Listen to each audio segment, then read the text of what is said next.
VCD number 753 Bhilai Chhattisgarh.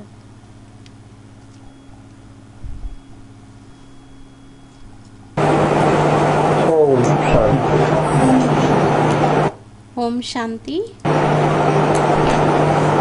30 दिसंबर 1967 का प्रातः क्लास।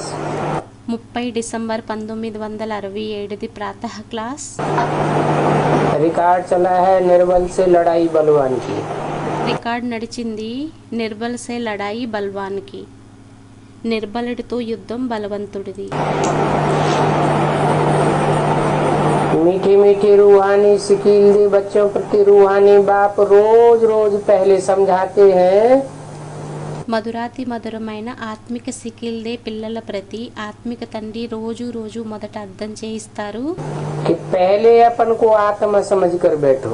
ఏమనంటే మొదట స్వయాన్ని ఆత్మ అని అనుకొని కూర్చోండి, और फिर बाप को याद करो।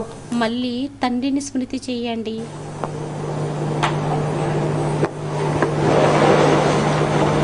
सीधा सीधा बाप को याद करें तो क्या हर्ज है? తిన్న తిన్నగా తండ్రిని స్మృతి చేసినట్లయితే అభ్యంతరం ఏముంది?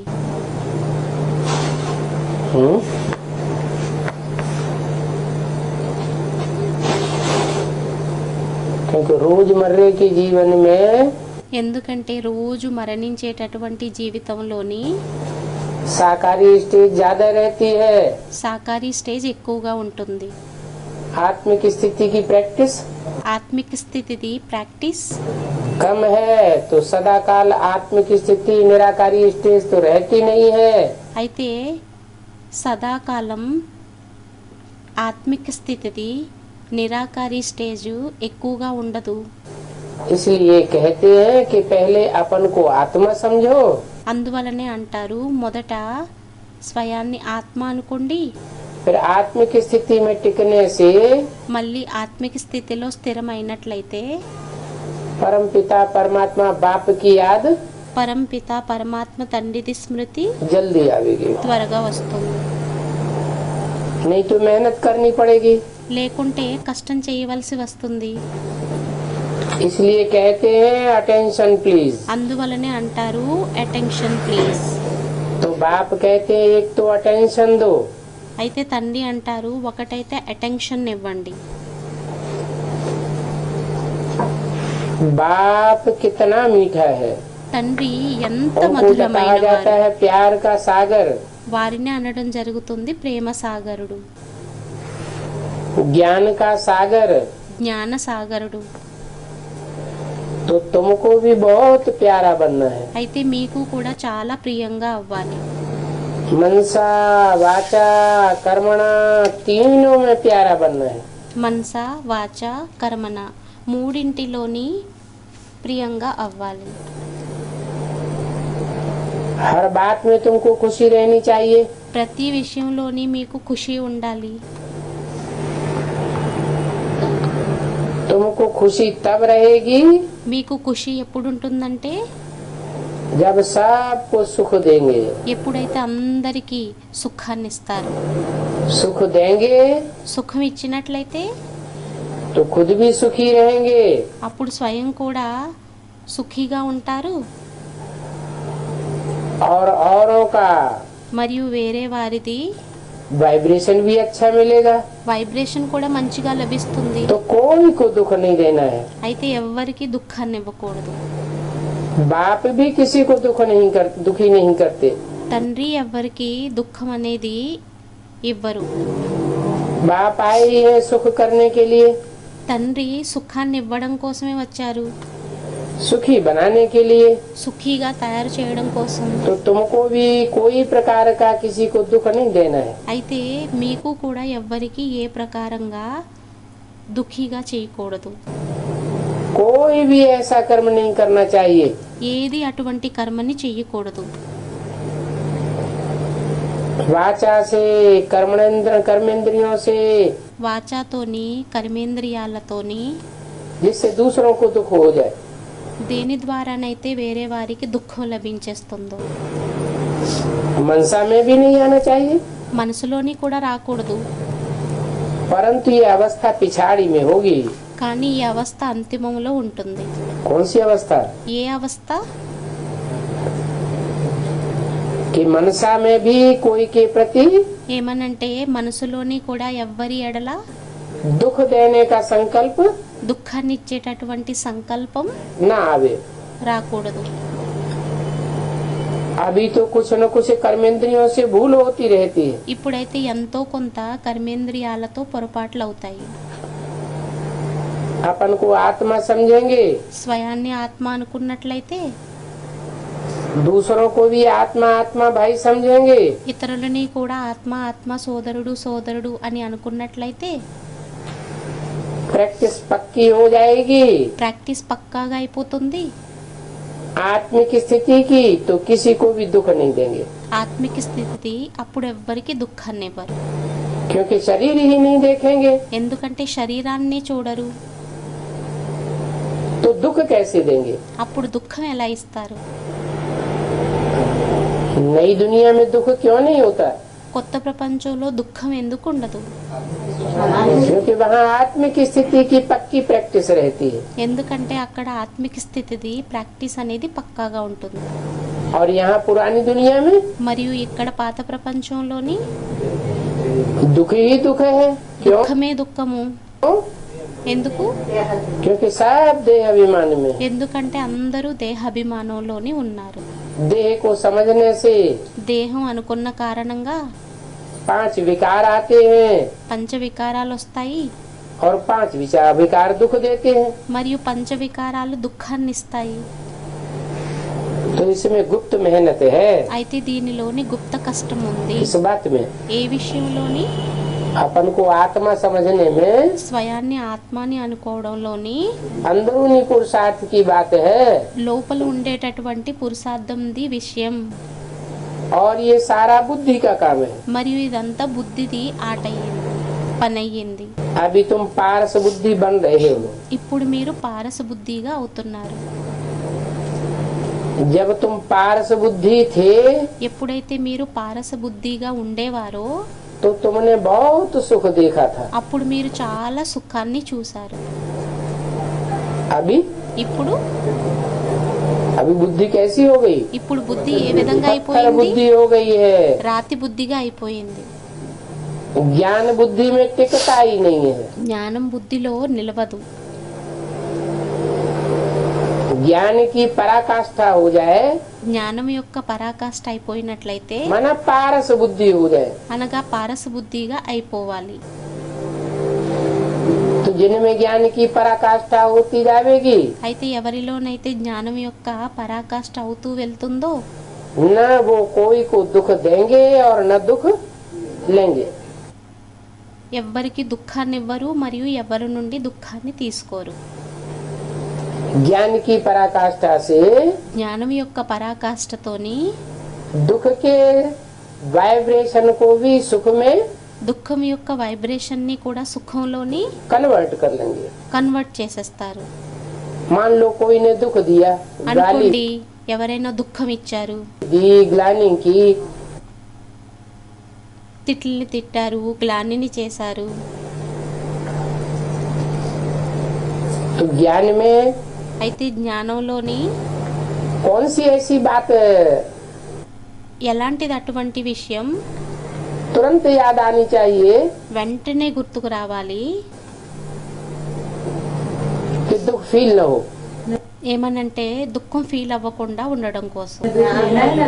नहीं, वो तो దుఃఖం ఇవ్వకూడదు, దుఃఖం తీసుకోకూడదు అని మాతాజీ అన్నారు. वो तो करने की बात हुई। అదైతే చేసేటటువంటి విషయం అయ్యింది. ज्ञान का पॉइंट कौन सा समझ में आए? జ్ఞానం యొక్క పాయింట్ ఏమర్థం అవ్వాలి? नहीं, हाँ, पूर्व जन्म में हमने इसको दुख दिया है, మాతాజీ లెక్కాచారం ఏదో అని అన్నారు. పూర్వజన్మలోని మనం వీరికి దుఃఖాన్ని ఇచ్చాము, तो हमको ये दुख दे रहा है। అందువలనే వీరు మనకి దుఃఖాన్ని ఇస్తున్నారు. हम जब लक्ष्मी नारायण की स्टेज धारण कर लेंगे, మనం ఎప్పుడైతే లక్ష్మీనారాయణుల స్టేజ్ని ధారణ చేసేస్తామో तो लक्ष्मी नारायण को कोई दुख देगा क्या? అప్పుడు లక్ష్మీనారాయణకి ఎవరైనా దుఃఖాన్ని ఇస్తారా ఏంటి? कोई दुख नहीं देगा। ఎవ్వరు దుఃఖాన్ని ఇవ్వరు.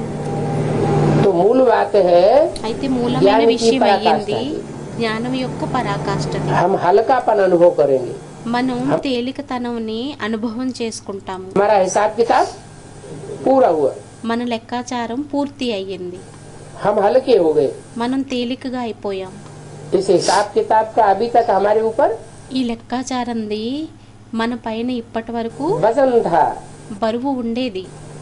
जो हमको कर्मातीत अवस्था అది మనల్ని కర్మాతీత అవస్థని नहीं बनने देगा। తయారవ్వనివ్వదు. तो अभी तुम पार्श बुद्धि बन रहे हो। అయితే మీరు ఇప్పుడు పారసబుద్ధిగా తయారవుతున్నారు. जब तुम पार्श बुद्धि थे तो सुखधाम के मालिक थे। ఎప్పుడైతే మీరు పారసబుద్ధిగా ఉండేవారో అప్పుడు సుఖధామానికి యజమానులుగా ఉండేవారు. अभी तो ये दुखधाम है, ఇప్పుడైతే ఇది దుఃఖధామం అయ్యింది. और ये तो बहुत सिंपल बात है। మరియు ఇదైతే చాలా సింపుల్ విషయం అయ్యింది. ये दुखधाम, ఈ దుఃఖధాము, वो सुखधाम, ఆ సుఖధాము, और सबसे ऊपर మరియు అన్నింటికంటే పైన Shanti Dham sweet home. Shantidham sweet home. फिर वहाँ से पार्ट बजाने आए। మరియు అక్కడి నుండి పాత్రను అభినయించడానికి వచ్చాం. दुख का पार्ट बहुत समय बजाया है। దుఃఖం యొక్క పాత్రని చాలా సమయం అభినయించాం. क्यों? ఎందుకు? है तो आधा आधा। అవ్వడానికైతే సగం సగం అయ్యింది. सुख भी 2500 साल, సుఖం కూడా 2500 సంవత్సరాలు, और दुख का पार्ट भी మరియు దుఃఖం యొక్క పాత్ర కూడా 2500 साल। 2500 సంవత్సరాలు. फिर दुख का पार्ट बहुत समय बजाया, ऐसे क्यों बोला? దుఃఖం యొక్క పాటని చాలా సమయం అభినయించాం అని అలా ఎందుకని అన్నారు? है लंबी దుఃఖం యొక్క ప్రపంచం పొడుగ్గా ఉంటుంది అని మాతాజీ అన్నారు. हो जाती है। हाँ, పొడుగ్గా అయిపోతుందా? ఆ, दुख का टाइम जल्दी नहीं बीतता, దుఃఖం యొక్క సమయం త్వరగా గడవదు, और सुख का टाइम మరియు पता సుఖంది సమయం ही नहीं चलता कहाँ निकल गया। తెలియదు ఎక్కడికి వెళ్ళిపోయిందో. तो अभी दुख की दुनिया को छोड़ करके सुख धाम में चलना है। అయితే ఇప్పుడు దుఃఖం యొక్క ప్రపంచంని విడిచిపెట్టి సుఖ ప్రపంచంలోకి వెళ్ళాలి. इसलिए सबको भाई भाई समझना है। అందువలనే అందరినీ సోదరుడు అని అనుకోవాలి. आत्मा आत्मा को दुख दे नहीं सकती। ఆత్మ ఆత్మకి దుఃఖాన్ని ఇవ్వలేదు. देह अभिमानी को దేహ అభిమానినే దేహ అభిమానికి दुख देते हैं। దుఃఖాన్ని ఇస్తారు. देह में जिसकी बुद्धि धरी हुई होगी దేహంలో ఎవరి బుద్ధి అయితే ధరింపబడి ఉంటుందో वो ही देहधारी को दुख देगा। వారే దేహధారికి దుఃఖాన్ని ఇస్తారు. जिसकी बुद्धि देह से उपराम हो गई, अपनी देह से ఎవరి బుద్ధి అయితే దేహం నుండి ఉపరామం అయిపోయిందో స్వయం యొక్క దేహం నుండి देह के संबंधियों से, దేహం యొక్క సంబంధీయులతోని देह के पदार्थों से దేహం యొక్క పదార్థాలతోని वो दूसरे को दुख వారు ఇతరులకి దుఃఖాన్ని दे ही नहीं सकता। ఇవ్వలేరు. अपन को आत्मा समझे आत्मा से बात कर रहे हैं, స్వయాన్ని ఆత్మ అనుకొని ఆత్మతో మాట్లాడుతున్నాము. और आत्मा ही तख्त पर विराजमान है। మరియు ఆత్మే సింహాసనం మీద విరాజమానమై ఉంది. हम तख्त पर बैठे हैं, మనం సింహాసనం మీద కూర్చుని ఉన్నాం. और ये भी शिव बाबा का रथ है। మరియు ఇది కూడా శివబాబా యొక్క రథం అయ్యింది. क्या? ఏంటి? जिस तख्त पर शिव बाबा बैठे हैं वो भी शिव बाबा का तख्त है। ఏ సింహాసనం మీద అయితే శివబాబా కూర్చొని ఉన్నారో అది కూడా శివబాబా యొక్క సింహాసనం అయ్యింది. बच्चियां कहती हैं हम शिव बाबा के रथ को श्रृंगारते हैं। అమ్మాయిలు అంటారు మేము శివబాబా యొక్క రథాన్ని అలంకరిస్తున్నాము, शिव बाबा के रथ को खिलाते हैं। శివబాబా యొక్క రథానికి తినిపిస్తున్నాము. तो कौन याद आता है? అయితే ఎవరు జ్ఞాపకం వస్తారు?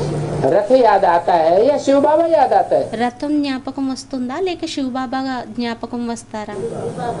శివ్ బాబా అని స్టూడెంట్ అన్నారు. शिव बाबा याद आने चाहिए. శివ్ బాబా జ్ఞాపకం రావాలి. खाना पीना उठना बैठना खेलना जड़ रथ करता है. తినడం, త్రాగడం, లేవడం, కూర్చోవటం మరియు ఆడుకోవటం జడ రథం చేస్తుందా या करने कराने वाली उसमें आत्मा है. లేక దానిలోని చేసి చేయించేది ఆత్మ అయ్యిందా? आत्मा है. ఆత్మ అయ్యింది. शिव बाबा के रथ को खिलाते हैं तो शिव बाबा याद रहते हैं. శివ్ బాబా యొక్క రథానికి తినిపించినట్లయితే శివ్ బాబా జ్ఞాపకం వస్తారు, గుర్తుంటారు. वो कल्याणकारी बाप है. వారు కళ్యాణకారి తండ్రి అయ్యారు. वो ही याद रहना चाहिए. అదే గుర్తుండాలి.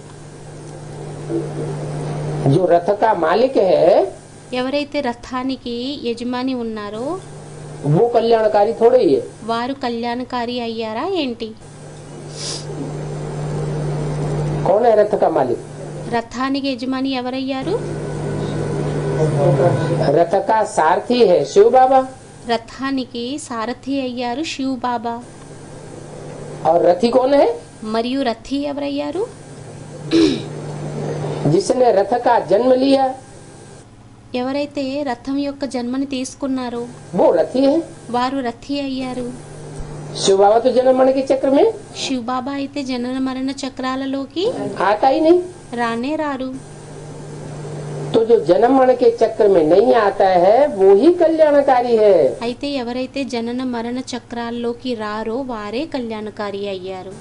और सदा काल का कल्याणकारी है. మరియు సదాకాలికం కోసం కళ్యాణకారి. इसलिए सदा शिव. అందువలనే సదాశివుడు. क्या थोड़े ఏంటి? टाइम का शिव नहीं. కొద్ది సమయం కోసం శివుడు కాదు. शिव माने శివుడు అంటే कल्याणकारी. కళ్యాణకారి. सदैव का कल्याणकारी है. సదైవం కళ్యాణకారి. ऐसे नहीं आज कल्याण करता है అలా ఏమీ కాదు, ఈ రోజు కళ్యాణాన్ని చేస్తారు, कल लड़ाई हो जाए రేపు యుద్ధం అయిపోయినట్లయితే तो अकल्याण करना शुरू कर देगा. అప్పుడు అకళ్యాణాన్ని చేయటం ప్రారంభించేస్తారు. या कल हम उसकी ग्लानि करने लग पड़े లేక మనం రేపు అతని యొక్క గ్లానిని చేయటం మొదలుపెట్టినట్లయితే तो हमारी अकल्याण करना शुरू कर देगा. అప్పుడు మన యొక్క అకళ్యాణాన్ని చేయటం మొదలు పెట్టేస్తారు. नहीं, కాదు, वो सदैव వారు సదైవం कल्याणकारी है. కళ్యాణకారి అయ్యారు. तो रथ में कल्याणकारी बाप ही याद आना चाहिए ना. అయితే రథంలోని కళ్యాణకారి తండ్రి జ్ఞాపకం రావాలి కదా. देहधारी याद क्यों आना चाहिए? దేహధారి ఎందుకు జ్ఞాపకం రావాలి? चाहे ब्रह्मा के तन में हो, అది బ్రహ్మ శరీరంలోనైనా, चाहे प्रजापिता के तन में हो, అది ప్రజాపిత శరీరంలోనైనా याद कौन आना चाहिए? స్మృతి ఎవరు రావాలి? करण करावन हार आत्मा याद आना चाहिए ना. చేసి చేయించేటటువంటి ఆత్మ గుర్తుకు రావాలి కదా. बाप कहते हैं తండ్రి అంటారు, मैं 5 तत्वों का भी कल्याण करता हूँ. నేను పంచతత్వాలది కూడా కళ్యాణాన్ని చేస్తాను. क्या ఏంటి मतलब? అంటే हाँ, స్టూడెంట్ ఏదో అన్నారు. హా, जिस रथ में प्रवेश करता हूँ ఏ రథంలోనైతే ప్రవేశిస్తానో वो भी तो 5 तत्वों का बना हुआ है. వారు కూడా పంచతత్వాలతో తయారైన వారు అయ్యారు కదా. उस 5 तत्वों के रथ में रथी आत्मा बैठी हुई है. ఆ పంచతత్వాల రథంలోని రథి ఆత్మ కూర్చుని ఉంది. वो आत्मा चैतन्य है. ఆ ఆత్మ చైతన్యమైనది. चैतन्य आत्मा में ज्ञान बैठता है. చైతన్య ఆత్మలోనే జ్ఞానం కూర్చుంటుంది. तो आत्मा का तो कल्याण जल्दी होगा ही, అయితే ఆత్మది కళ్యాణం అయితే త్వరగా అవ్వనే అవుతుంది. क्योंकि नजदीक है. ఎందుకంటే దగ్గరగా ఉంది. सबसे पहले किसके कान सुनेंगे? అన్నింటికంటే మొదట ఎవరి చెవులు వింటాయి? जिसमें प्रवेश करता हूँ ఎవరిలోనైతే ప్రవేశిస్తానో पहले उसके कान सुनेंगे. మొదట వారి చెవులు వింటాయి. पहले उसकी इंद्रियां మొదట అతని ఇంద్రియాలు संपन्न बनती हैं, సంపన్నంగా అవుతాయి. लेकिन కానీ जो इंद्रियां हैं वो जड़ हैं ఏవైతే ఇంద్రియాలు ఉన్నాయో అవి జడమైనవా या चैतन्य है? లేక చైతన్యమైనవా? इंद्रियां तो जड़ है, ఇంద్రియాలైతే జడమయ్యాయి. शरीर का अंग है। శరీరం యొక్క అంగాలు. तो जो जड़ रथ है అయితే జడ రథం ఏదైతే ఉందో वो 5 तत्वों का बना हुआ होने के कारण అవి పంచతత్వాలతో తయారైనది అయిన కారణంగా అది मैं उसका भी कल्याण करता हूँ। నేను దాని యొక్క కళ్యాణాన్ని కూడా చేస్తాను. ऐसे नहीं అలా ఏమీ सिर्फ కాదు, आत्माओं का कल्याण करके चला जाता हूँ। కేవలం ఆత్మలది కళ్యాణాన్ని చేసే వెళ్ళిపోతాను అని. इस सृष्टि पर 5 तत्व भी ఈ సృష్టి మీద పంచతత్వాలు కూడా सतो प्रधान बन जाएंगे। సతో ప్రధానంగా తయారైపోతాయి. कैसे बन जाएंगे? ఎలా తయారైపోతాయి? मेरी याद करने से आत्माएं सतो प्रधान बनेंगी। ఒకవేళ స్మృతి చేసినట్లయితే ఆత్మలు సతో ప్రధానంగా అయిపోయినట్లయితే या 5 तत्व सतो प्रधान बनेंगे? లేక పంచతత్వాలు సతో ప్రధానంగా తయారవుతాయా? नहीं, స్టూడెంట్ ఏదో అన్నారు, బాబా కాదు, आत्माएं भी सतो प्रधान पहले बनेंगी, ఆత్మలు కూడా సతో ప్రధానంగా మొదట తయారవుతాయి. लेकिन आत्माओं का जो संघात है కానీ ఆత్మలది ఏదైతే సంఘాత్ ఉందో 500-700 करोड़ आत्माओं की बुद्धि में जब ये बात बैठ जाएगी 500-700 కోట్ల ఆత్మలలోని ఎప్పుడైతే ఈ విషయం అనేది కూర్చుండిపోతుందో कि एक बाप ही कल्याणकारी है ఏమనంటే ఒక్క తండ్రే కళ్యాణకారి అయ్యారు అనేది, और वो सब एकाग्र हो जाएंगी। మరియు అవన్నీ ఏకాగ్రమైపోతాయో వారందరూ नंबरवार నెంబర్ వారుగా एक के लब में लीन हो जाएंगी, एक ఒక్కరి లవ్వులోని లీనమైపోతారో, एकाग्र स्टेज धारण करेंगी, ఏకాగ్ర స్టేజ్ని ధారణ చేసేస్తారో तो तत्वों को भी అప్పుడు తత్వాలని కూడా सतो प्रधान बनना पड़ेगा। సతో ప్రధానంగా తయారవ్వాల్సి ఉంటుంది. 5 तत्व जो है वो जड़ हैं పంచతత్వాలు ఏవైతే ఉన్నాయో అవి జడమైనవి, और आत्माएं మరియు ఆత్మలు चैतन्य है। చైతన్యం అయ్యారు. आत्माओं में शक्ति ज्यादा होती है, చైతన్య ఆత్మలలో శక్తి ఎక్కువగా ఉంటుంది.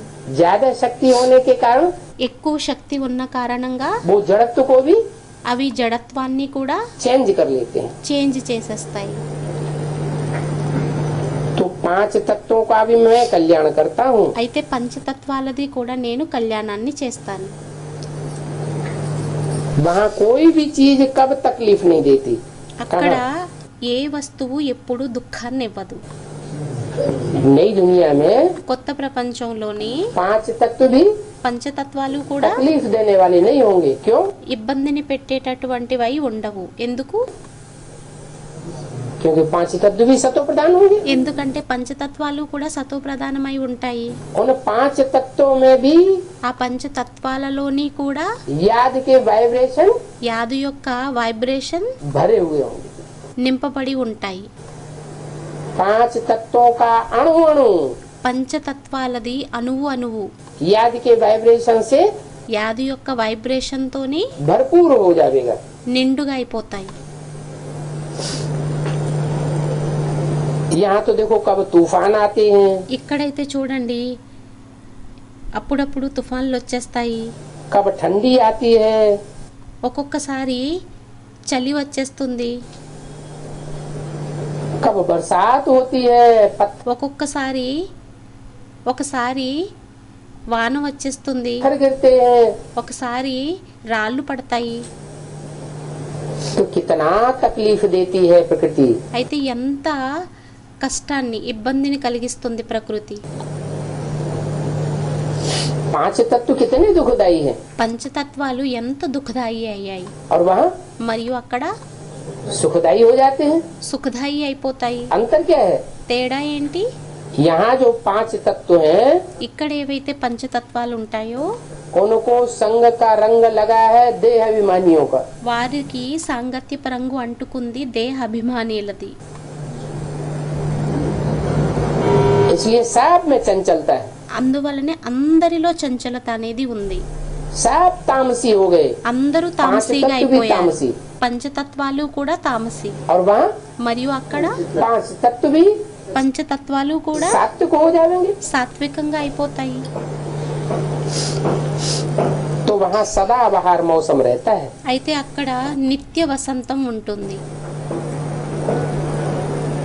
कभी ज्यादा गर्मी, कभी ज्यादा बरसात, ఎక్కువగా ఒకసారి ఎక్కువగా వేడి, ఒకసారి ఎక్కువగా వర్షము, कभी ज्यादा ठंडी। ఒకసారి ఎక్కువగా చలి. नियम कानून से నియమ నిబంధనలకి प्रकृति भी बाहर नहीं जाती। ప్రకృతి కూడా బయటకు और వెళ్ళదు. यहाँ तो మరియు ఇక్కడైతే कानून చట్టము मनुष्य ही तोड़ते हैं। మనుషులే చట్టాన్ని విడగొడుతూ ఉంటారు. मनुष्य का भाव स्वभाव संस्कार, మనుషుల యొక్క భావ స్వభావ సంస్కారాలు प्रकृति ही ऐसी बन चुकी है। ప్రకృతియే ఆ విధంగా తయారైపోయింది. नए नए कानून बनते रहते हैं और కొత్త కొత్త నియమాలు తయారవుతూ ఉంటాయి. कानूनों को ఆ చట్టాలని तोड़ते रहते हैं। విడగొడుతూ ఉంటారు. तो यहाँ तो दुख ही दुख है అయితే ఇక్కడ దుఃఖమే దుఃఖమయ్యింది. और वहाँ सुख का మరియు అక్కడ సుఖంది भंडार है। భండారం అనేది ఉంది. वहाँ दुख का नाम निशान नहीं होगा। అక్కడ దుఃఖంది పేరు చిహ్నాలు కూడా ఉండవు. वो है हेवन। అదయ్యింది హెవెన్. क्या ఏంటి? क्या नाम पड़ा? ఏం పేరు పడింది? Have have in. ఇన్. बुद्धि कहाँ रहती है? आत्मा कहाँ रहती है? బుద్ధి ఎక్కడుంటుంది? ఆత్మ ఎక్కడుంటుంది?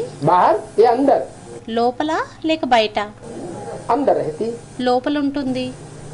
अंतर्मुखी रहती है అంతర్ముఖిగా అయి ఉంటుందా या बहिर्मुखी रहती है? లేక బహిర్ముఖి అయి ఉంటుందా?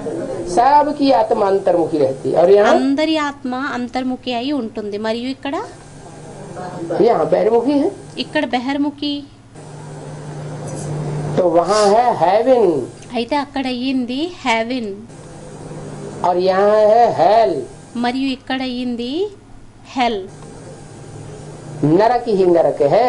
నరకమే నరకం. सब बहिर्मुखी हैं। అందరూ బహిర్ముఖి.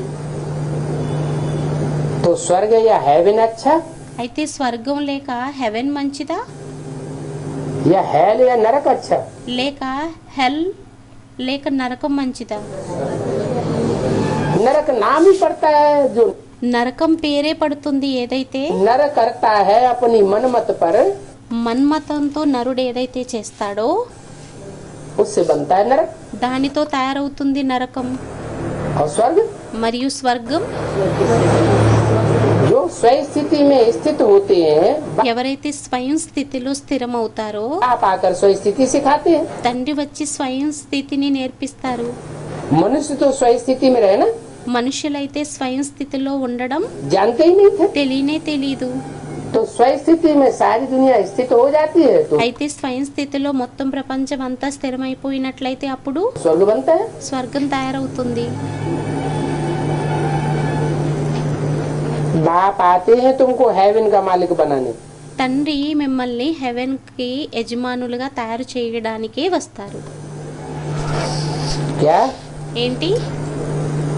ऐसे नहीं అలా ఏమీ కాదు. कि तुम सिर्फ हेवन में रहते हो। మీరు కేవలం హెవెన్ లో ఉంటారు అని. रहने वाले तो बहुत हैं, ఉండేటటువంటి వారైతే చాలా మంది అయ్యారు. लेकिन కానీ तुमको हेवन का मालिक बनाते हैं। మిమ్మల్ని హెవెన్ కి యజమానులుగా తయారు చేస్తారు. हेवन में तुम्हारी హెవెన్ లోని మీది ऊंची कुर्सी है। ఉన్నతమైన కుర్చీ అయ్యింది. बाप तो ऊंचे से ऊंचे है, తండ్రి అయితే ఉన్నతమైన వారు అయ్యారు. उसे भगवान कहा जाता है। వారిని భగవంతుడు అని అంటారు. ऊंच से ऊंच बाप, ఉన్నతమైన తండ్రి, वो ऊंचे से ऊंच टीचर, వారు ఉన్నతమైన టీచర్ और सुप्रीम మరియు సుప్రీం गुरु कहा जाता है। గురువు అని అంటారు. सतगुरु कहा जाता है। సద్గురు అని అంటారు. तो सदगुरु सुप्रीम అయితే टीचर, సద్గురువు సుప్రీం టీచర్, सुप्रीम बाप సుప్రీం తండ్రి, का काम करते हैं, पार्ट बजाते हैं। సుప్రీంది గురువుది పని చేస్తుంది, तो పాత్రని तुमको भी చేస్తుంది. ऊंचे ही बनावेंगे ना। అయితే మిమ్మల్ని కూడా ఉన్నతంగానే తయారు చేస్తారు కదా. तुम ये लक्ष्मी नारायण थे, మీరు ఈ లక్ష్మీనారాయణ వల్లే ఉండేవారు. बाप तुमको स्मृति दिलाते हैं తండ్రి మీకు స్మృతిని తెప్పిస్తారు. कि तुम स्वर्ग में, మీరు స్వర్గంలోని, हेवन में హెవెన్లోని ऊंचे से ऊंचे पद वाले थे। ఉన్నత పదవి కలిగిన వారుగా ఉండేవారు. अभी ये तुम बात भूल गए हो ఇప్పుడు మీరు ఈ విషయాన్ని మరిచిపోయారు. क्या? ఏంటి? कि हम ऊंचे से ऊंचे पद वाले थे, वो ఏమనంటే మనం ఉన్నతమైన పదవి కలిగిన వారిగా ఉండేవారిమి. भी स्वर्ग में, అది కూడా స్వర్గంలోని. ऊंचे से ऊंची दुनिया है। ఏదైతే ఉన్నతమైన ప్రపంచం అయ్యిందో, दुनिया है ना, ప్రపంచం అయ్యింది కదా. स्वर्ग में भी नंबरवार दुनिया, స్వర్గంలోని కూడా నెంబర్వారు ప్రపంచం, नंबरवार जन्म, నెంబర్వారు జన్మలు. और नरक में भी మరియు నరకంలోని కూడా नंबरवार दुनिया, नंबर। నెంబర్వారు ప్రపంచం, నెంబర్వారు జన్మలు. तो स्वर्ग में जो ऊंचे से ऊंचे स्टेज वाली स्थिति थी, అయితే స్వర్గంలోని ఏదైతే ఉన్నతమైన స్థితి ఉండేదో, वातावरण था, వాతావరణం ఉండేదో, उसमें तो దానిలోని మీరు ऊंची गद्दी वाले थे। ఉన్నతమైన సింహాసనం కలిగిన వారు అయ్యారు. अब ये तुम सारी बात भूल गए हो ఇప్పుడు మీరు ఈ విషయాలన్నింటినీ మర్చిపోయారు. कि हम कौन थे ఏమనంటే మనం ఎలా ఉండేవారిమి, और మళ్ళీ ఇప్పుడు क्या बन गए। ఇప్పుడు ఎలా అయిపోయాము. अब तुम नरक के मालिक बन गए हो। ఇప్పుడు మీరు నరకానికి యజమానులుగా అయిపోయారు. नरक माना నరకం అంటే नरक నరుడు ఏదైతే చేస్తాడో అది అని మాతాజీ అన్నారు. क्या करता है? నరుడు ఏం చేస్తాడు? हैं? नरक बनाता है। नरक माना क्या? నరకాన్ని తయారు చేస్తాడు. నరకం అంటే ఏంటి? जहाँ कीड़े को बुलाते हैं, ఎక్కడైతే కీటకాలు, పురుగులు బిలబిలా అని కొట్టుకుంటూ ఉంటాయో, एक दूसरे को काटते रहते हैं। कीड़े क्या करते ఒకటి మరొకటిని కుడుతూ ఉంటాయి. हैं? नाली में గుంటలోని పురుగులు ఏవైతే ఉంటాయో అవి ఏం చేస్తూ ఉంటాయి? एक दूसरे को ఒకటి మరొకటిని काटते रहते हैं। పుడుతూ ఉంటాయి. तो नरक అయితే నరకం नर बनाता है, నరుడు తయారు చేస్తాడు. नर वैश्यालय बनाता है। నరుడు వేశ్యాలయాన్ని తయారు చేస్తాడు. वैश्यालय में सब एक दूसरे को వేశ్యాలయంలో అందరూ ఒకరిని మరొకరు दुख देते रहते हैं, దుఃఖాన్ని ఇస్తూ ఉంటారు. काटते रहते हैं, विचार बढ़ाते रहते हैं। కట్ చేస్తూ కుడుతూ ఉంటారు, వ్యభిచారాన్ని పెంచుకుంటూ ఉంటారు. अभी तुम ये बातें भूल गए हो ఇప్పుడు మీరు ఈ విషయాలని మర్చిపోయారు. क्या? ఏంటి? कि हम नरक में हैं। ఏమనంటే ఇప్పుడు మనం నరకంలో ఉన్నామా? पहले हम कभी మొదటెప్పుడో మనం स्वर्ग में थे, స్వర్గంలో ఉండేవారిమి. जहाँ विचार का नाम निशान అక్కడ వ్యభిచారంది పేరు చిహ్నాలు नहीं था। ఉండేవి కావు. भक्ति मार्ग में कितना घोर अंधियारे में मनुष्य हैं। భక్తి మార్గంలోని ఎంత ఘోర అంధకారంలో మనుష్యులు ఉన్నారు.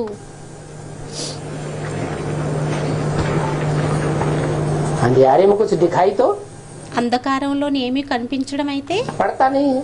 కనిపించదు. और ज्ञान मार्ग में तो మరియు జ్ఞాన మార్గంలోనైతే त्रिनेत्री बाप आकर के तुम्हारा तीसरा नेत्र త్రినేత్రి తండ్రి వచ్చి మీ యొక్క మూడవ నేత్రాన్ని खोल देते हैं। तो తెరిచేస్తారు. घोर अंधियारे से घोर सोझरे में आ जाते हो। అప్పుడు ఘోర అంధకారం నుండి ఘోర ప్రకాశంలోకి వచ్చేస్తారు. अंधियारे में मनुष्य कितनी ठोकरें खाते हैं। అంధకారంలో మనుషులు ఎన్ని దెబ్బల్ని తింటూ ఉంటారు और कितने दुखी होते हैं। మరియు ఎంత దుఃఖీగా అవుతారు. अच्छा, మంచిది. अभी बाप आ गए, ఇప్పుడు తండ్రి వచ్చేసారు, ज्ञान दे रहे हैं, జ్ఞానాన్ని ఇస్తున్నారు. ज्ञान की रोशनी हमें मिल रही है। జ్ఞానం యొక్క ప్రకాశం మనకి లభిస్తుంది. तो क्या हम ठोकरें नहीं खाते हैं? అయితే ఏంటి, మనం ఎదురు దెబ్బల్ని తినడం లేదా ఏంటి? हैं? इसका मतलब దీని అర్థం, స్టూడెంట్ ఏదో అన్నారు, దీని అర్థం స్టూడెంట్ ఏదో అన్నారు. ठोकरें खाते हैं इसका मतलब ये हुआ ఎదురు దెబ్బలను తింటున్నాము అంటే దీని అర్థం అయ్యింది कि हम सदैव स्वस्थिति में स्थित होकर ఏమనంటే మనం సదైవం స్వయం స్థితిలో స్థిరమై बाप को याद తండ్రిని नहीं స్మృతి करते हैं तो చెయ్యము ठोकरें खाते हैं। అందువలన ఎదురు దెబ్బలను తింటున్నాము माया को मौका मिलता है, మాయకు అవకాశం లభిస్తుంది माया देखती है देवान में है మాయ చూస్తుంది దేహభానంలో ఉన్నారు అని और माया अंधेरे में అప్పుడు మాయ అంధకారంలోని खिलाई देती है। ఎదురు దెబ్బల్ని తినిపించేస్తుంది ये बातें भी बाप ही बैठ समझाते हैं ఈ విషయాలని కూడా తండ్రి కూర్చొని అర్థం చేయిస్తారు और कोई इन बातों को ఇంకెవ్వరూ ఈ समझा नहीं విషయాలని सके అర్థం చేయించలేరు कि माया कौन है ఏమనంటే మాయ ఏమయ్యింది और మరియు बाप कौन है। తండ్రి बाप ఎవరయ్యారు की भी पहचान बाप ही देते हैं తండ్రిది కూడా పరిచయాన్ని తండ్రే ఇస్తారు और बाप మరియు తండ్రి माया మాయ तुम्हारी दुश्मन है మాయ మీ శత్రువు అయ్యింది उसकी भी पहचान देता है। దాని యొక్క గుర్తింపుని కూడా ఇస్తారు माया क्या कहती है, మాయ ఏమంటుంది क्या ఏం చేస్తుంది हैं? స్టూడెంట్ ఏదో అన్నారు माया మాయ बाप की पहचान नहीं होने देती। తండ్రిది పరిచయాన్ని అవ్వనివ్వదు గుర్తింపుని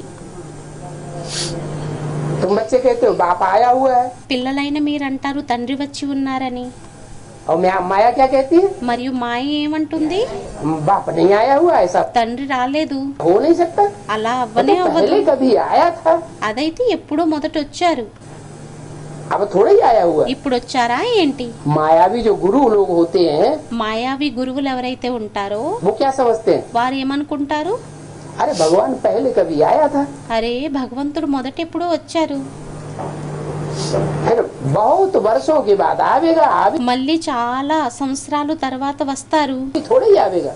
ఇప్పుడు వస్తారా ఏంటి अभी तो दुनिया को सुधारने वाले संवारने वाले ఇప్పుడైతే ప్రపంచాన్ని పరివర్తన చేసేటటువంటి వారిమి మార్చేటటువంటి వారిమి दुनिया का कल्याण करने वाले कल्याणकारी शिव हम, ప్రపంచం యొక్క కళ్యాణాన్ని చేసేటటువంటి కళ్యాణకారి శివోహం మేము हम ही शिव हैं, हम ही त्रिमूर्ति शिव हैं।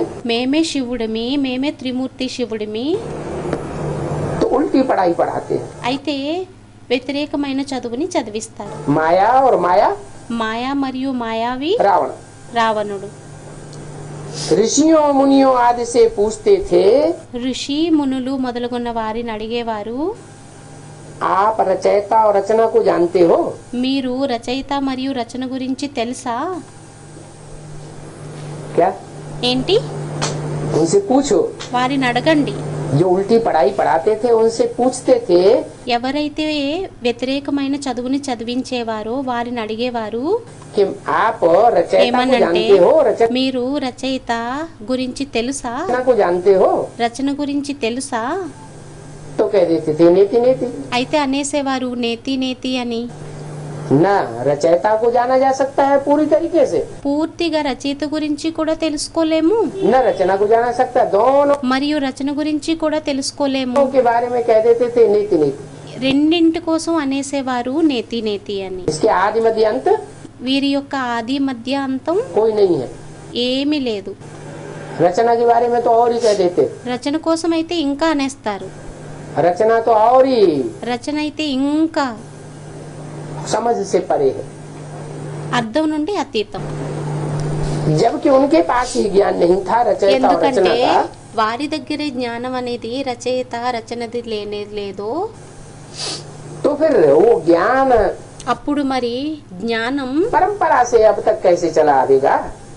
సంప్రదాయం నుండి ఇప్పటి వరకు ఎలా నడుస్తూ వస్తుంది वो ज्ञान तो ఆ జ్ఞానం అయితే जब भगवान आते हैं और ఎప్పుడైతే భగవంతుడు వస్తారో दुनिया का विनाश होता है పాత ప్రపంచం వినాశనం అవుతుందో तो ज्ञान सारा అప్పుడు జ్ఞానం మొత్తం అంతా लोप हो जाता है। లోపమైపోతుంది द्वापर युग से थोड़ी स्मृति रहती है, ద్వాపర యుగం నుండి కొద్దిగా స్మృతి ఉంటుంది शास्त्रों में सच्चाई रहती है। శాస్త్రాలలో సత్యత ఉంటుంది फिर बाद में जैसे जैसे शास्त्र लिखने वाले మళ్ళీ తరువాత శాస్త్రాలని వ్రాసేవారు ఎలా అయితే तामसी बनते जाते हैं, తామసిగా అయిపోతూ వెళ్ళిపోతారో उसका तामसी इंटरप्रिटेशन होता जाता है దాని యొక్క తామసి ఇంటర్ప్రిటేషన్ అనేది అయిపోతూ వెళ్ళిపోతుందో और सारा ज्ञान మొత్తం జ్ఞానం అంతా అప్పుడు अज्ञान में कन्वर्ट हो जाता है। అజ్ఞానంలో కన్వర్ట్ అయిపోతూ వెళ్ళిపోతుంది. तो ज्ञान परंपरा से कैसे आवेगा?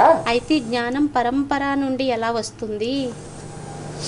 बाप कहते हैं తండ్రి అంటారు, अब रचयिता और रचना का असली ज्ञान ఇప్పుడు రచయిత మరియు రచన యొక్క అసలైన జ్ఞానాన్ని मैं तुमको देता हूँ। నేను మీకు ఇస్తాను. क्या ఏంటి? रचयिता कौन है? రచయిత ఎవరయ్యారు? रचयिता साकार होगा రచయిత సాకారమై ఉంటారా या निराकार होगा? లేక నిరాకారమై ఉంటారా? रचयिता भी साकार होगा రచయిత కూడా సాకారంలో ఉంటారు और रचना भी మరియు साकार होगी। రచన కూడా मैं సాకారంలో ఉంటుంది. మరియు मैं क्या నేను हूँ? నేనేమయ్యాను? मैं असली रूप में क्या हूँ? నేను అసలైన రూపంలో ఏమయ్యాను? मैं निराकार हूँ। నేను నిరాకారుణ్ణి. मेरी बिंदी का ही नाम शिव है। నా బిందువు యొక్క పేరే శివుడు.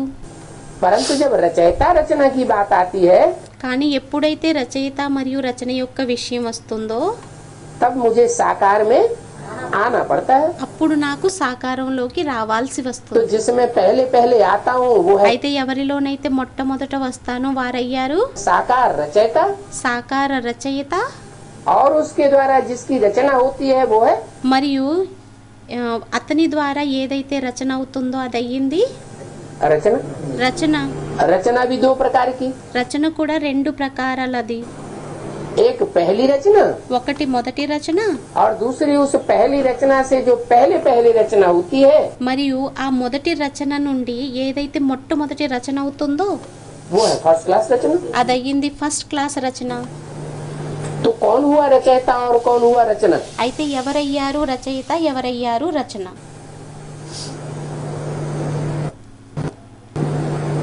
जिसमें पहले पहले प्रवेश करते हैं ఎవరిలోనైతే మొట్టమొదట ప్రవేశిస్తారో वो मनुष्य सृष्टि का पिता ఆ మనుష్య సృష్టి యొక్క తండ్రి हुआ रचयिता అయ్యారు రచయిత. और उसकी पहली पहली रचना हुई वो మరియు అతని యొక్క మొట్టమొదటి రచన అయ్యింది ఎవరంటే जो सतयुग में नई दुनिया में ఎవరైతే సత్యుగంలోని కొత్త ప్రపంచంలోని पहले जन्म लेता है, మొదట జన్మని తీసుకుంటారు, पहला पत्ता बनता है, మొదటి ఆకుగా తయారవుతారు. वो है रचना।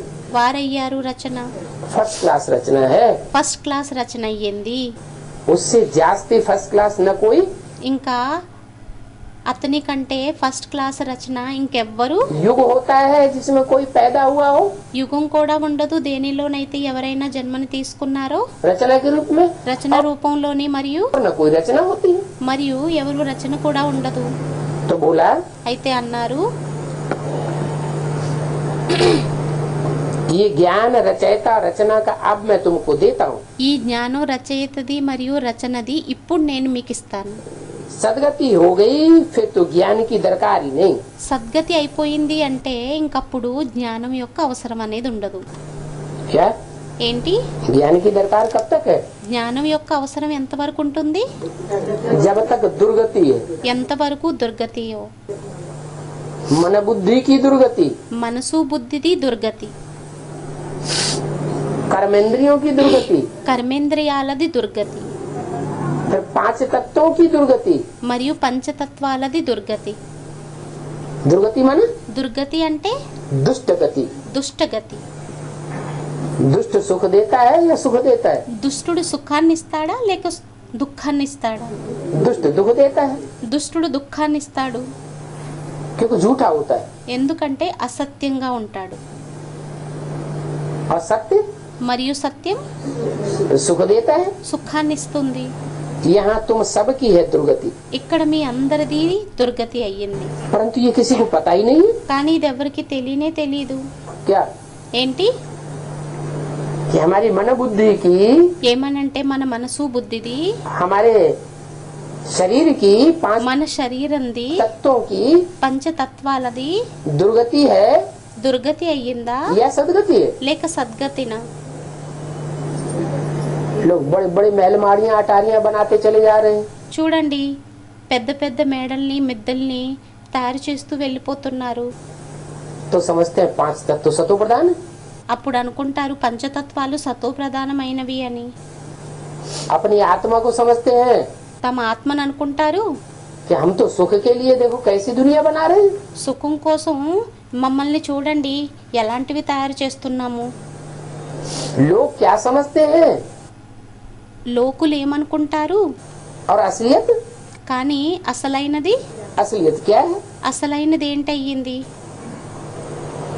दुर्गति का किसी को पता नहीं है कि हम దుర్గతి గురించి ఎవ్వరికి కూడా తెలియదు. दुर्गति में ఏమనంటే మనం దుర్గతిలోని ఉన్నామని. बाप के लिए ही गाया जाता है, తండ్రి కోసమే గాయనం చేయబడింది. दुर्गति से लिबरेट करता है। దుర్గతి నుండి లిబరేట్ చేస్తారని. गाइड करता है, सदगति में ले जाता है, दुर्गति से గైడ్ చేస్తారు, సద్గతిలోకి తీసుకువెళ్తారు. దుర్గతి నుండి सदगति में ले जाता है। సద్గతిలోకి తీసుకువెళ్తారు. विषय वैतरणी नदी से విషయ వైతరిణి నది నుండి कहाँ ले जाता है? ఎక్కడికి తీసుకువెళ్తారు? क्षीर सागर में ले जाता है। క్షీర సాగరంలోకి తీసుకొని వెళ్తారు. खीर में अंतर क्या है? క్షీరంలోని అంతరం ఏంటి, తేడా ఏంటి? खीर में और विषय सागर में अंतर क्या है? క్షీరంలోని విషయ సాగరంలోని తేడా ఏంటి? खीर में चावल, दूध और चीनी, పరమాన్నంలోని అన్నము, పాలు, పంచదార तीनों एक हो जाते हैं। మూడు కలిసిపోతాయి, ఒకటైపోతాయి. और उसमें नमक डाल दो, మరియు దానిలో ఉప్పును వేసేయండి. सागर दो, खारा ही खारा। సాగరుడైతే ఉప్పే ఉప్పు.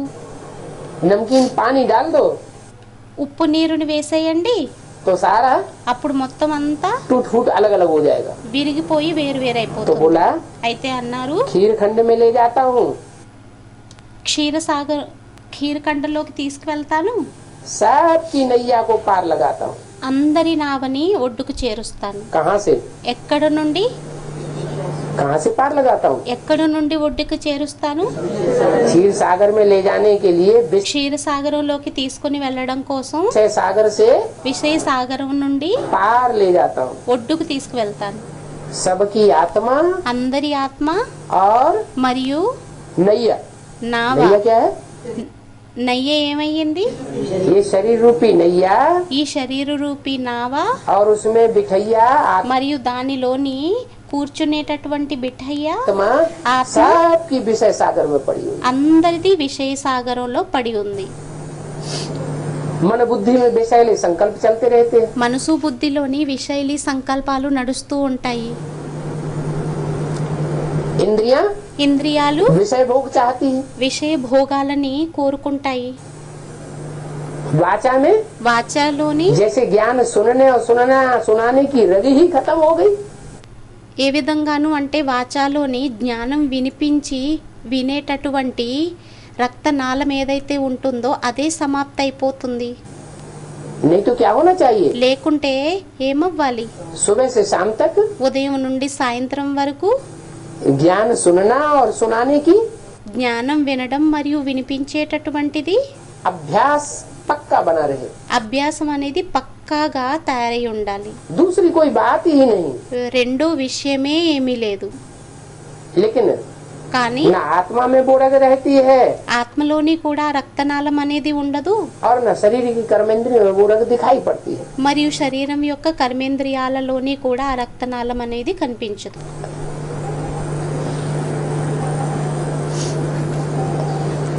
विष्णु को भी क्षीर सागर में दिखाते हैं ना। విష్ణువుని కూడా క్షీర సాగరంలో చూపిస్తారు కదా. क्यों? ఎందుకు? विष्णु को क्षीर सागर में क्यों दिखाते हैं? విష్ణువుని క్షీర సాగరంలో ఎందుకని చూపిస్తారు? शंकर जी को क्षीर सागर में क्यों नहीं दिखाते? శంకర్జీని క్షీర సాగరంలో ఎందుకని చూపించరు? ब्रह्मा को खीर खंड में क्षीर सागर में क्यों नहीं दिखाते? బ్రహ్మని క్షీర సాగరంలో ఎందుకని చూపించరు? हैं? విష్ణువు అంటే నో విష్ అట్ ఆల్ అని మాతాజీ అన్నారు. हाँ, जो विष्णु है जैसा है విష్ణు ఎవరైతే ఉన్నారో ఎలాంటి వారో वैसा ही उसको चाहिए। అలాంటిదే అతనికి కావాలి. स्थान స్థానం. आत्मा सतो प्रधान है ఆత్మ సత్వ ప్రధానమైనట్లయితే तो उसको सतो प्रधान स्थान, सतो प्रधान वाइब्रेशन, దానికి అప్పుడు సతో ప్రధాన స్థానం, సతో ప్రధాన వైబ్రేషన్లు, सतो प्रधान दुनिया चाहिए। సతో ప్రధాన ప్రపంచం కావాలి. तमो प्रधान विषैली आत्मा है తమో ప్రధాన విషైలి ఆత్మ అయినట్లయితే तो उसको అప్పుడు దానికి विषय विकारों की दुनिया चाहिए। విషయ వికారి ప్రపంచం కావాలి. वही उसको आनंद आएगा। అక్కడే దానికి ఆనందం వస్తుంది. नाली का कीड़ा होगा గుంటలో ఏదైతే పురుగు ఉంటుందో और उसको साफ सुथरे स्थान में धूप में रख दो దానిని శుభ్రంగా క్లీన్గా ఉన్న స్థానంలో పెట్టేయండి. तो उसे मजा नहीं आएगा, అప్పుడు దానికి మజా రాదు. तो बिलबिला के मर जाएगा। బిల్బిలా అని కొట్టుకొని చనిపోతుంది. तो जो विषयी आत्मा है उसको विषय भोग चाहिए, అయితే విషయ ఆత్మ ఏదైతే ఉంటుందో దానికి విషయ భోగాలు కావాలి. और जो निर्विष आत्मा है మరియు ఏదైతే నిర్విషాత్మ ఉంటుందో उसको దానికి नो विष अटाल विष्णु की दुनिया चाहिए। No wish at all Vishnu ప్రపంచం కావాలి. इसका मतलब क्या हुआ దీని అర్థం ఏమయ్యింది? कि शंकर को क्षीर सागर में क्यों नहीं दिखाते శంకరుణ్ణి క్షీరసాగరంలో ఎందుకని చూపించరు? हैं? शंकर जिसका नाम दिया गया है, శంకరుడు ఎవరికి అయితే పేరుని ఇచ్చారో, जो पार्टधारी है, పాత్రధారి ఎవరైతే ఉన్నారో वो दुनिया का सबसे వారు ప్రపంచం యొక్క అతిపెద్ద तमो प्रधान पार्टधारी है తమో ప్రధాన పాత్రధారి అయ్యారా, या सबसे सतो प्रधान पार्टधारी లేక అందరికంటే సతో ప్రధాన పాత్రధారి అయ్యారా? है? స్టూడెంట్ ఏదో అన్నారు. उसमें दो आत्माएं विशेष हैं, దానిలోని విశేషంగా రెండు ఆత్మలు ఉన్నాయి. है तो तीन, అవ్వడానికి మూడు. जो तीसरी है वो तो पढ़ने वाली है। అదైతే మూడోది ఏదైతే ఉందో అది చదివేటటువంటిది. लेकिन दो आत्माएं विशेष हैं, కానీ రెండో ఆత్మలు విశేషమైనవి. एक उसमें है भोक्ता ఒకరయ్యారు దానిలోని భోక్త, और एक है మరియు రెండో వారయ్యారు अभोक्ता। అభోక్త.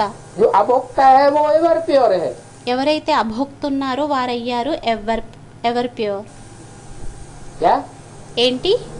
वो कभी వారెప్పుడు विषय भोग విషయ భోగాన్ని भोगता ही नहीं, భోగించరు. सदैव ही निर्विषय है। సదైవం నిర్విషం. और दूसरी आत्मा మరియు రెండో ఆత్మ वो दुनिया की सबसे जास्ती వారు ప్రపంచం యొక్క అతిపెద్ద विषय भोग भोगने वाली आत्मा है। విషయ భోగాన్ని భోగించేటటువంటి ఆత్మ. सबसे ज्यादा అందరికంటే ఎక్కువ विषय भोग रानियों ने भोगे या राजाओं ने? విషయ భోగాలని రాజులు భోగించారా లేక రాణిలు భోగించారా? राजाओं ने सबसे ज्यादा विषय भोग भोगे। రాజులు భోగించారని మాతాజీ అన్నారు. రాజులు అందరికంటే విషయ భోగాలను ఎక్కువ భోగించారు.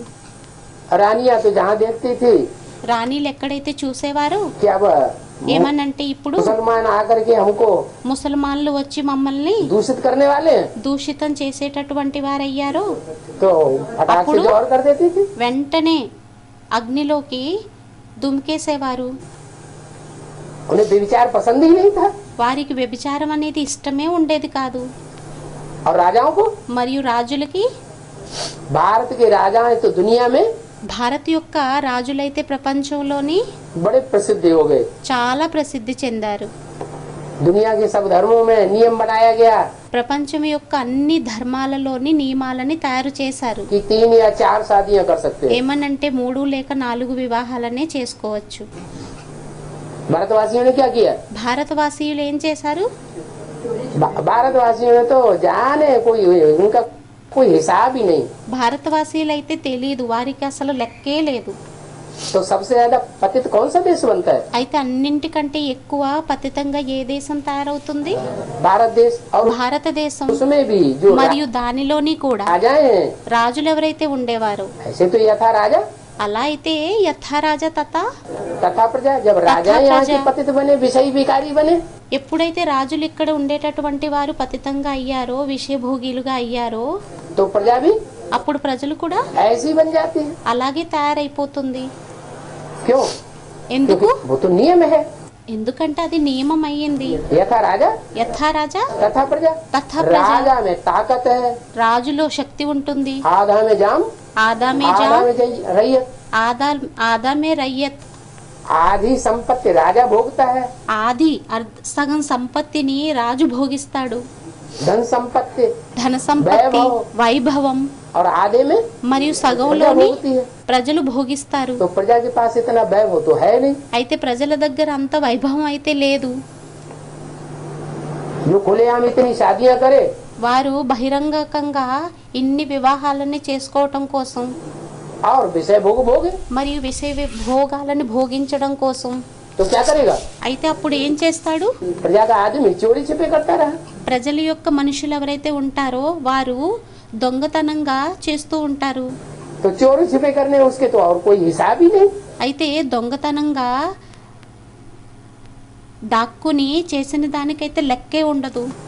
तो बहुत सारी दुनिया राजाएं और उनकी प्रजा बहुत विकारी बनी। అయితే మొత్తం ప్రపంచం రాజులు మరియు వారి యొక్క ప్రజలు చాలా వికారీలుగా తయారైపోయారు. अभी बाप आते हैं, बताते हैं ఇప్పుడు తండ్రి వస్తారు, చెబుతారు इन विषयी विकारियों के बीच ఈ విషయ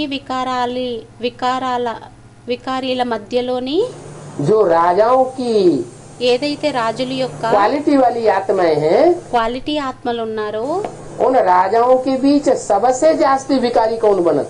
ఆ రాజుల మధ్యలోని అందరికంటే వికారీగా ఎవరు తయారయ్యారు? सबसे जास्ती पतित कौन बना? అందరికంటే ఎక్కువ పతితంగా ఎవరు తయారయ్యారు? वो अपने मुख से ही बोलता है వారు తమ నోటితోనే చెప్పుకుంటారు शास्त्रों में, శాస్త్రాలలోని. मैं पतितन को राजा। మే పతితనుకో రాజా. क्या ఏంటి?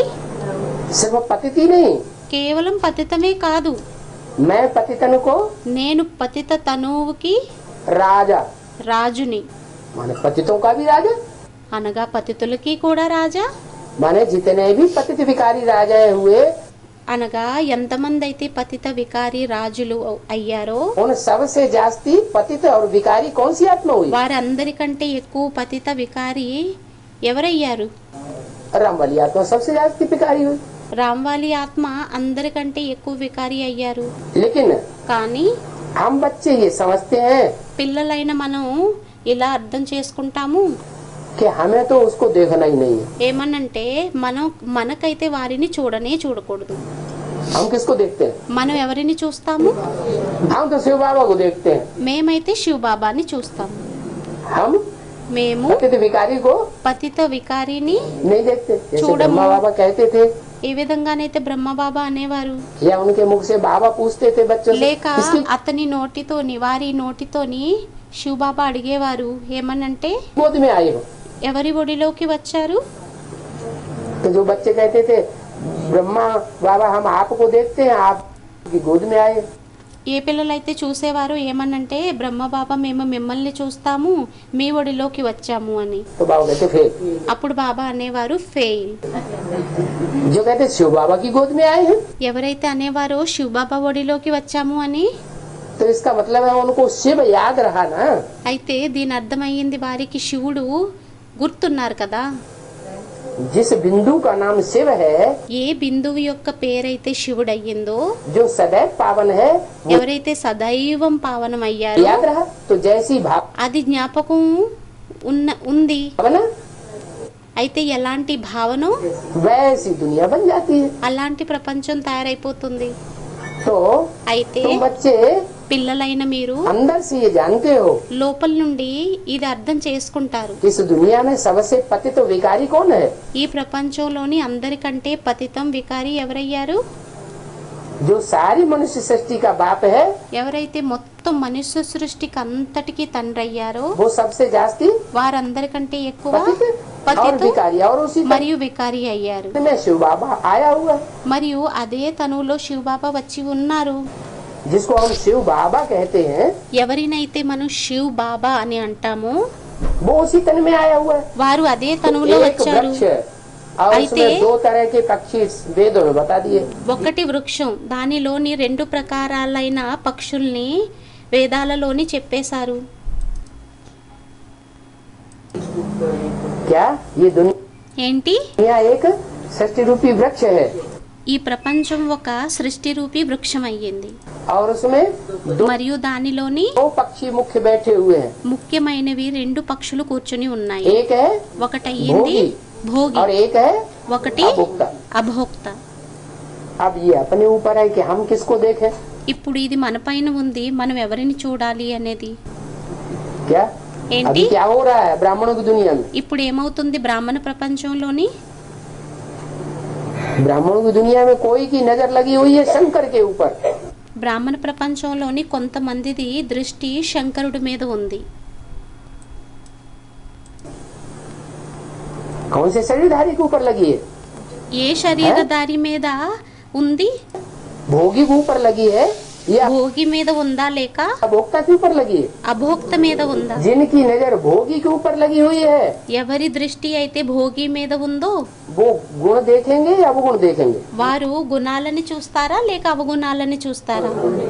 उनको तो अवगुण ही दिखाई पड़ेगा. వారికైతే అవగుణాలే కనిపిస్తాయి.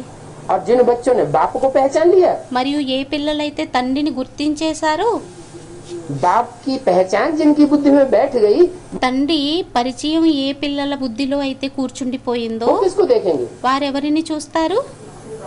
शिव बाप को देखेंगे. శివ తండ్రిని చూస్తారు. जो एवर प्योर है उसको देखेंगे. ఎవరి ప్యూర్ ఎవరైతే ఉన్నారో వారిని చూస్తారు. तो कौन की आंखें जय पहले पवित्र बनेंगी అయితే మొదట ఎవరి నేత్రాలు పవిత్రంగా తయారవుతాయి और कौन की आंखें अपवित्र बनती जाएंगी. మరియు ఎవరి నేత్రాలు అపవిత్రంగా అవుతూ వెళ్తాయి?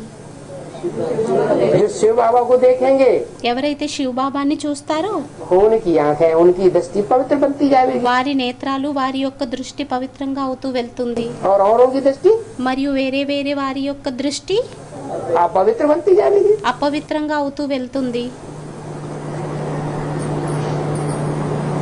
तो क्षीर सागर में विष्णु को दिखाते हैं, అయితే క్షీర సాగరంలోని విష్ణువుని చూపిస్తారు. परंतु है ये सब भक्ति मार्ग. కానీ ఇవన్నీ భక్తి మార్గంవి అయ్యాయి. क्यों. ఎందుకు?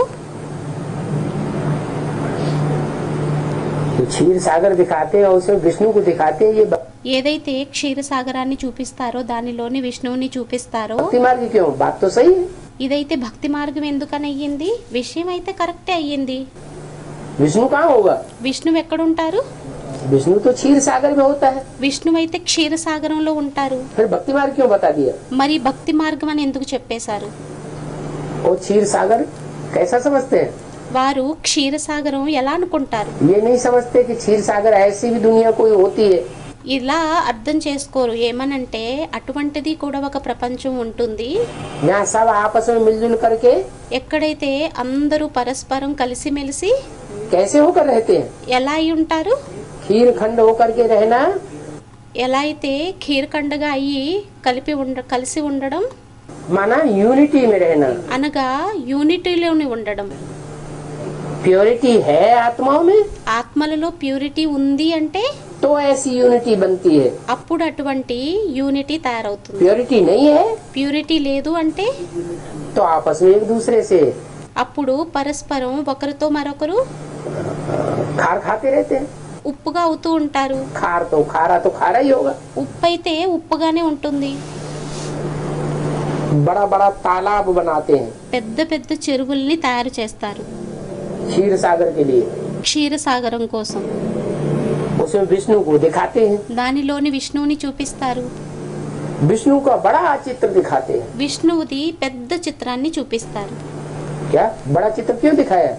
ఏంటి పెద్ద చిత్రాన్ని ఎందుకు చూపించారు? कोई बड़ा काम करते हैं ఏదైనా పెద్ద పనిని చేసినట్లయితే तो बड़ा चित्र बनाते हैं. అప్పుడు పెద్ద చిత్రాన్ని తయారు చేస్తారు. जैसे ఎలా అయితే पांडवों के పాండవులవి बड़े बड़े छत इतने ऊंचे चित्र बनाते हैं. మేడ ఎత్తంతైన పెద్ద పెద్ద చిత్రాలని తయారు చేస్తారు. तो जरूर पांडवों ने बड़ा काम किया होगा, उनकी बुद्धि बड़ी रही होगी. అయితే తప్పకుండా పాండవులు పెద్ద పనిని చేసి ఉండొచ్చు. వారి బుద్ధి అంత పెద్దదై ఉండి ఉండొచ్చు. उन पांडवों में भी ఆ పాండవుల్లోని కూడా भीम को భీముణ్ణి बहुत बड़ा लंबा चौड़ा दिखाते हैं. ఇంకా పెద్దగా పొడుగ్గా లావుగా చూపిస్తారు. मतलब దీని అర్థం भीम जो है భీముడు ఎవరైతే ఉంటాడో ज्यादा ताकतवर रहा होगा, ఎక్కువ శక్తిశాలిగా ఉండి ఉండొచ్చు. उसने అతను ज्यादा काम करके दिखाया होगा। ఎక్కువ పనిని చేసి చూపించి ఉంటారు. काम करके दिखाया। ఏం పనిని చేసి చూపించారు?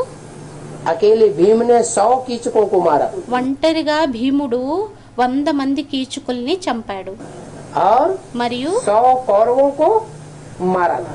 100 మంది కౌరవుల్ని చంపారు. तो बड़ा काम किया ना, అయితే పెద్ద పనిని చేశారు కదా, इसलिए भीम को बड़ा दिखाया है। అందువల్లనే భీముణ్ణి పెద్దగా చూపించారు. ये बुद्धि की विशालता दिखाते हैं, जैसे ఇది బుద్ధిది విశాలతని చూపిస్తారు. महात्मा बुद्ध का चित्र ఏ విధంగానైతే మహాత్మా బుద్ధుడిది చిత్రాన్ని बहुत बड़ा बनाते हैं, చాలా పెద్దగా తయారు చేస్తారు. तो जरूर उनमें बुद्धिमत्ता इतनी रही होगी తప్పకుండా అతనిలోని బుద్ధిమత్త అనేది అంత ఉండి ఉండొచ్చు. जितनी और धर्म पिताओं बुद्धिमत्ता ఇంకా అంత ఎవ్వరు ఏ ధర్మపితల్లోని కూడా అంత బుద్ధి అనేది नहीं रही। ఉండలేదు. क्या बुद्धिमत्ता रही? ఏం బుద్ధిమత్త అనేది ఉండేది? क्यों उन्हें ऐसे धर्म की धारणाएं सिखाई ఏమనంటే వారు ఎటువంటి ధర్మం యొక్క ధారణలను నేర్పించారంటే जिसमें आत्मा का भी नाम निशान नहीं, దానిలోని ఆత్మది కూడా పేరు చిహ్నాలు లేవు, परमात्मा का भी नाम निशान नहीं, పరమాత్ముడిది కూడా పేరు చిహ్నాలు లేవు. और फिर भी नियम पक्का बना दिया, अहिंसा परमो धर्म। కానీ నియమాలని పక్కాగా తయారు చేసేసారు. ఏమనంటే అహింసో పరమో ధర్మః. तो बुद्धिमान थे ना, అయితే బుద్ధిమాన్ అయ్యారు కదా. तो बोला అయితే అన్నారు ये सब भक्ति मार्ग है। ఇవన్నీ భక్తి మార్గంవి. विष्णु का बड़ा चित्र दिखाते हैं, बाप समझाते हैं, విష్ణుది పెద్ద చిత్రాన్ని తయారు చేస్తారు, తండ్రి అర్థం చేయిస్తారు. तुमने सारे विश्व पर राज्य किया है, మీరు మొత్తం విశ్వం మీద రాజ్యాన్ని చేశారు. इसके लिए फिर इतनी बुद्धि चाहिए। దీనికోసం మళ్ళీ అంత బుద్ధి కూడా కావాలి. तो बड़ा बनाते हैं। అయితే పెద్దగా తయారు చేస్తారు. तुमने अनेक बार हार खाई है మీరు అనేక సార్లు ఓటమిని ఓడిపోయారు और अनेक बार जीत पहनी है। మరియు అనేక సార్లు విజయాన్ని పొందారు. कब हार खाई ఎప్పుడు ఓడిపోయాము और कब जीत पहनी? మరియు ఎప్పుడు గెలిచాము? हर 5000 वर्ष के बाद ప్రతి 5000 సంవత్సరాలకు ఒకసారి हम जीत भी पहनते हैं మనం విజయాన్ని కూడా పొందుతాము. और उससे पहले మరియు దానికంటే ముందు हार भी खाते हैं। ఓటమిని కూడా ఓడిపోతాము. कल्प कल्प हम हार खाते रहे కల్పకల్పం మనం ఓడిపోతూ వచ్చాము और कल्प कल्प हम మరియు जीत भी కల్పకల్పం మనం पहनते रहे। अनेक విజయాన్ని కూడా పొందుతూ వచ్చాము. बार की बात हो गई। అనేక సార్ల విషయం అయిపోయింది. अभी बाप कहते हैं इसका कारण क्या हुआ? అయితే ఇప్పుడు తండ్రి అంటారు దీని కారణం ఏమయ్యింది? हार जीत का मूल कारण क्या है? ఓటమి గెలుపులదే కారణం ఏమయ్యింది? काहे से हार हुई, किस बात के कारण हार हुई దేని ద్వారా ఓటమి అయ్యింది? ఏ విషయం కారణంగా? और किस बात के कारण जीत होती है? మరియు దేని కారణంగా, ఏ విషయం కారణంగా విజయం అనేది అవుతుంది? हैं? దేహ అభిమానం కారణంగా మనం ఓడిపోయాము అని మాతాజీ అన్నారు. इच्छा मात्रम अविद्या, ఇచ్చా మాత్రం అవిద్య, इससे होती है जीत। దీనితో అవుతుంది విజయం. और जहाँ कामना रहती है, మరియు ఎక్కడైతే కామన ఉంటుందో, కోరిక, काम विकार रहता है, కామ వికారం वहाँ होती ఉంటుందో है అక్కడ అవుతుంది ఓటమి. इस पर जीत पाने से దీని మీద విజయం పొందినట్లయితే तुम जगत जीत बनेंगे। మీరు तो జగజ్జీతుగా मूल बात తయారవుతారు. काम विकार के ऊपर आती है। అయితే మూల విషయం కామ వికారం మీద వస్తుంది. अगर काम विकार को जीत लिया ఒకవేళ కామ వికారాన్ని గెలిచేసినట్లయితే तो అప్పుడు जीत ही जीत है। అప్పుడు విజయమే విజయం.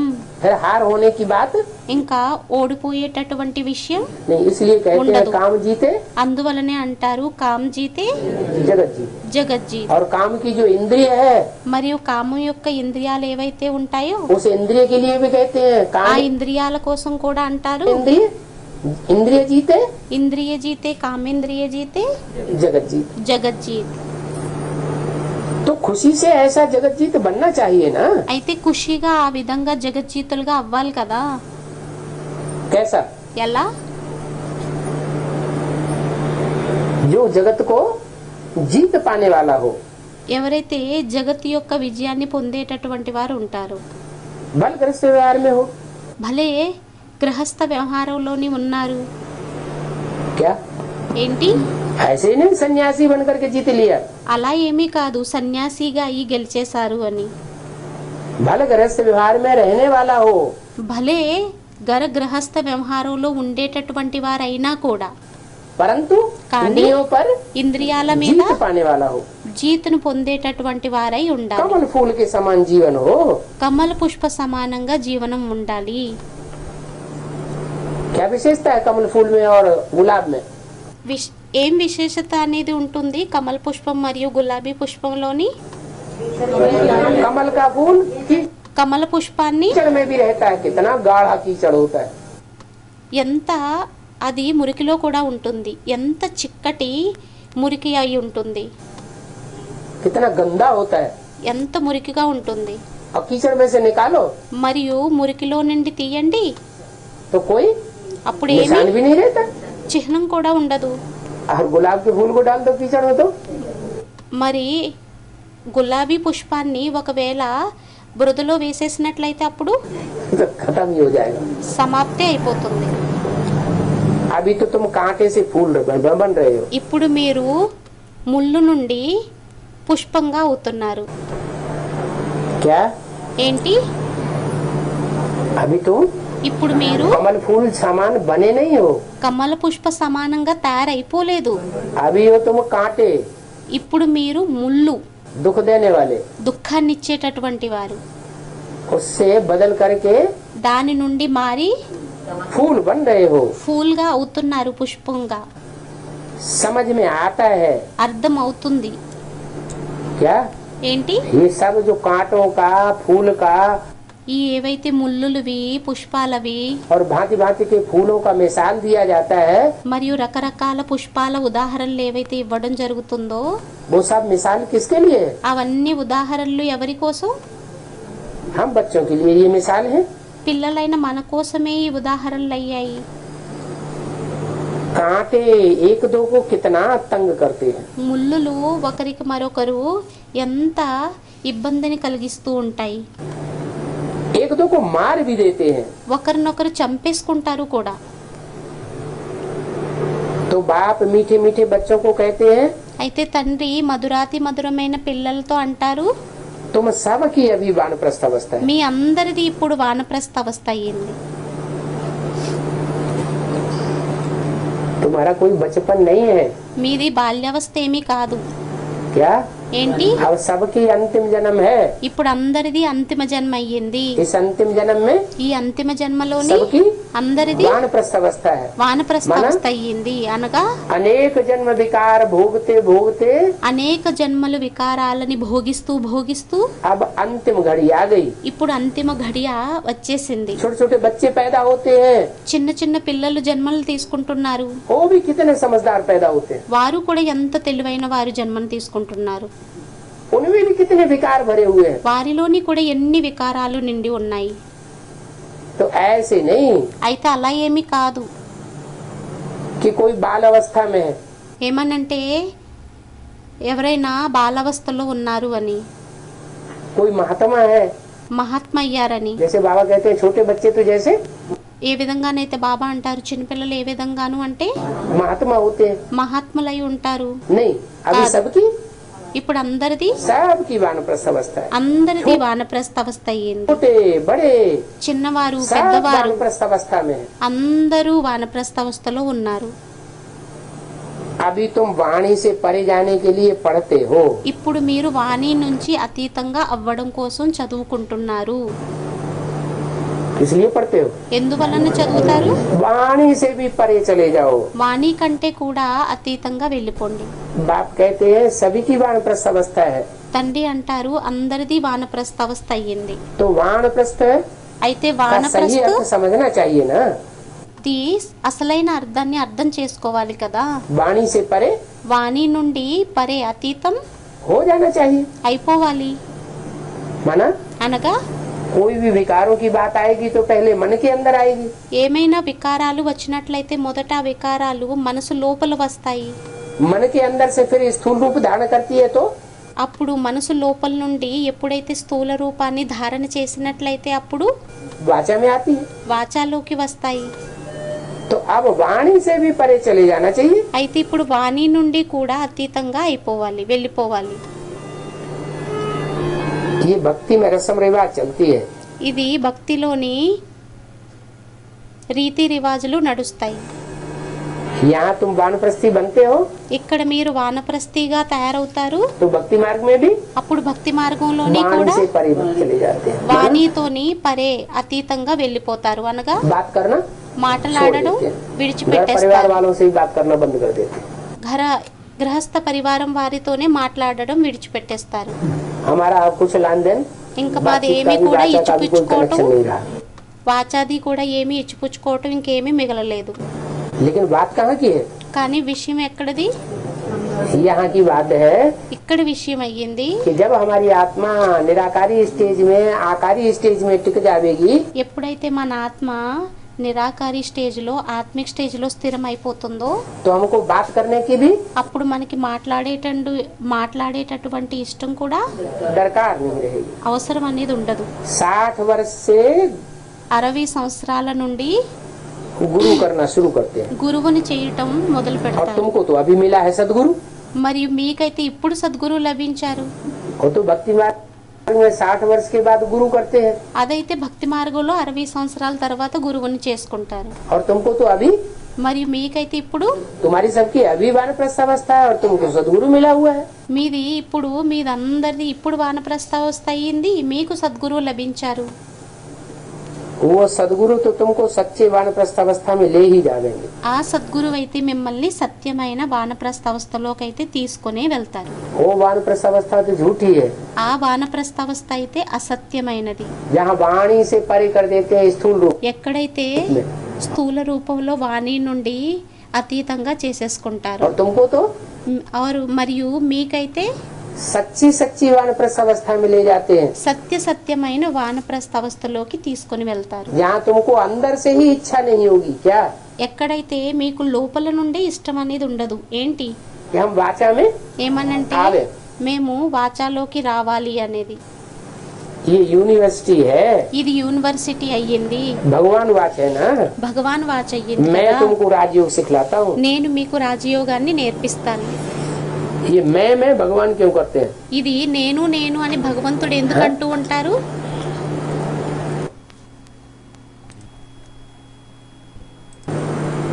भगवान है तो हमको तो ये कहता है मैं पना भूल जाऊं। భగవంతుడు అయినట్లయితే మనకైతే ఇది నేర్పిస్తారు. ఏమనంటే మైపన నేను అనేది మర్చిపోండి అని. बार बार बोलते हो मैं మాటి మాటికి మనం అంటూ ఉంటాము నేను నేను నేను. Truth is one. हाँ? Truth is one. हाँ? ట్రూత్ ఈజ్ వన్ అనేదో స్టూడెంట్ అన్నారు. हाँ? तो అయితే बाप बोलते हैं जब मैं तुमको राजयोग सिखाता हूँ తండ్రి ఎప్పుడైతే అంటారు నేను మీకు రాజయోగాన్ని నేర్పిస్తాను అని, वो सच्चा बोलते हैं या झूठा बोलते हैं? వారు సత్యంగా చెబుతారా లేక అసత్యంగా చెబుతారా? वो तो सच्चा बोलते हैं, వారైతే సత్యం చెబుతారు. कोई झूठी बात नहीं बोलते। వారేమీ అసత్య విషయాన్ని చెప్పరు. एक बाप के सिवाय और कोई राजयोग ఒక్క తండ్రి తప్ప రాజయోగాన్ని ఎవ్వరు కూడా ऐसा योग कोई नहीं सिखाता जिसमें ये राज भरा हुआ हो। అటువంటి యోగాన్ని ఎవ్వరూ కూడా నేర్పించరు దేనిలోనైతే రహస్యం నిండి ఉంటుందో.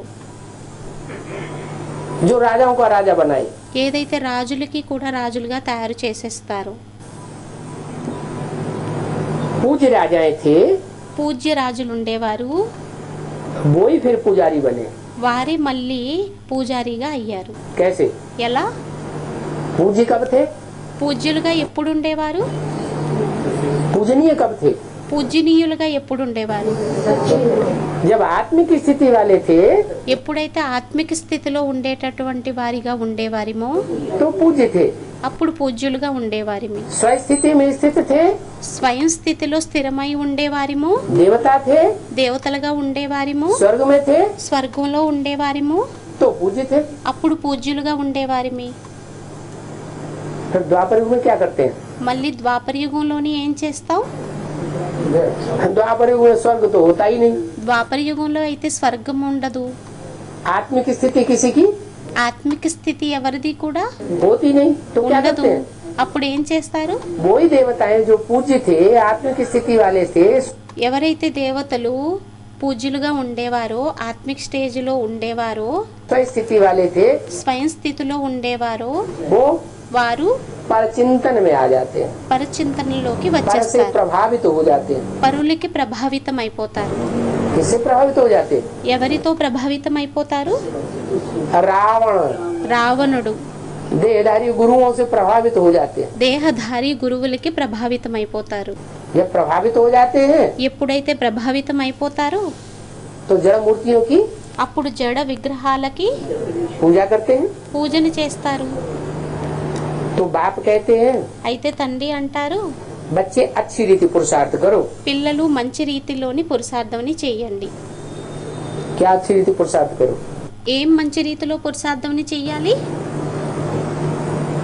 क्या ఏంటి? क्या अच्छी रीति पुरुषार्थ करो? ఏం మంచి రీతిలోని పురుషార్థమని చెయ్యాలి? अच्छी रीति यही पुरुषार्थ करो ఏమనంటే మంచి రీతిలో ఇదే పురుషార్థమని చెయ్యండి.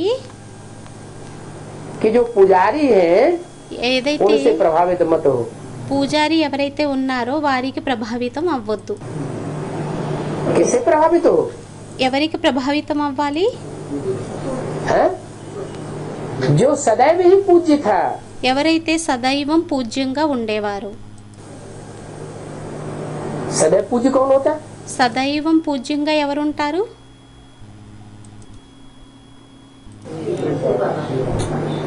शिव बाबा सृष्टि శివ్ బాబా पर सदा कायम है। ఈ సృష్టి మీద ఎల్లప్పుడూ ఉంటారా? ये कभी कायम है, कभी नहीं कायम है। లేక ఒకసారి ఉంటారు, ఒకసారి ఉండరా? इस सृष्टि पर सदा कायम। कहाँ सदा ఈ సృష్టి మీద సదాకాలికం కోసం ఉంటారు. कायम कहाँ है? సదాకాలికం ఎక్కడుంటారు? वो तो 2500 साल परमधाम में रहता है। వారైతే 2500 సంవత్సరాలు పరంధామంలో ఉంటారు. हाँ, శివుడు తండ్రి ఉంటారు అని ఏదో స్టూడెంట్ అన్నారు. जो परमधाम में रहता है वो शिव बाबा नहीं है, ఎవరైతే పరంధామంలో ఉంటారో వారు శివ్ బాబా కాదు, वो है शिव बाप। వారయ్యారు శివుడు తండ్రి. लेकिन जिस साकार में प्रवेश करते हैं वो है కానీ ఏ సాకార శరీరంలోనైతే ప్రవేశిస్తారో వారయ్యారు शिव बाबा। శివ్ బాబా. और वो शिव बाबा మరియు ఆ శివ్ బాబా कभी विधर्मियों के प्रभाव में ఎప్పుడూ కూడా వారు విధర్మీల యొక్క ప్రభావంలోకి आता नहीं है। రారు. बल प्रभाव में नहीं आता है, फिर भी संग का रंग लगता है या नहीं लगता है? భలే ప్రభావంలోకి రారు, కానీ సాంగత్య పరంగా అంటుకుంటుందా లేక అంటుకోదా? संग का रंग तो लगता है। సాంగత్య పరంగా అయితే అంటుకుంటుంది. तो आखिरी जन्म में क्या बन जाता है? అయితే లాస్ట్ జన్మలో ఎలా అయిపోతారు? मुसलमान बन जाता है, क्रिश्चियन बन जाता है, बौद्धि बन जाता है।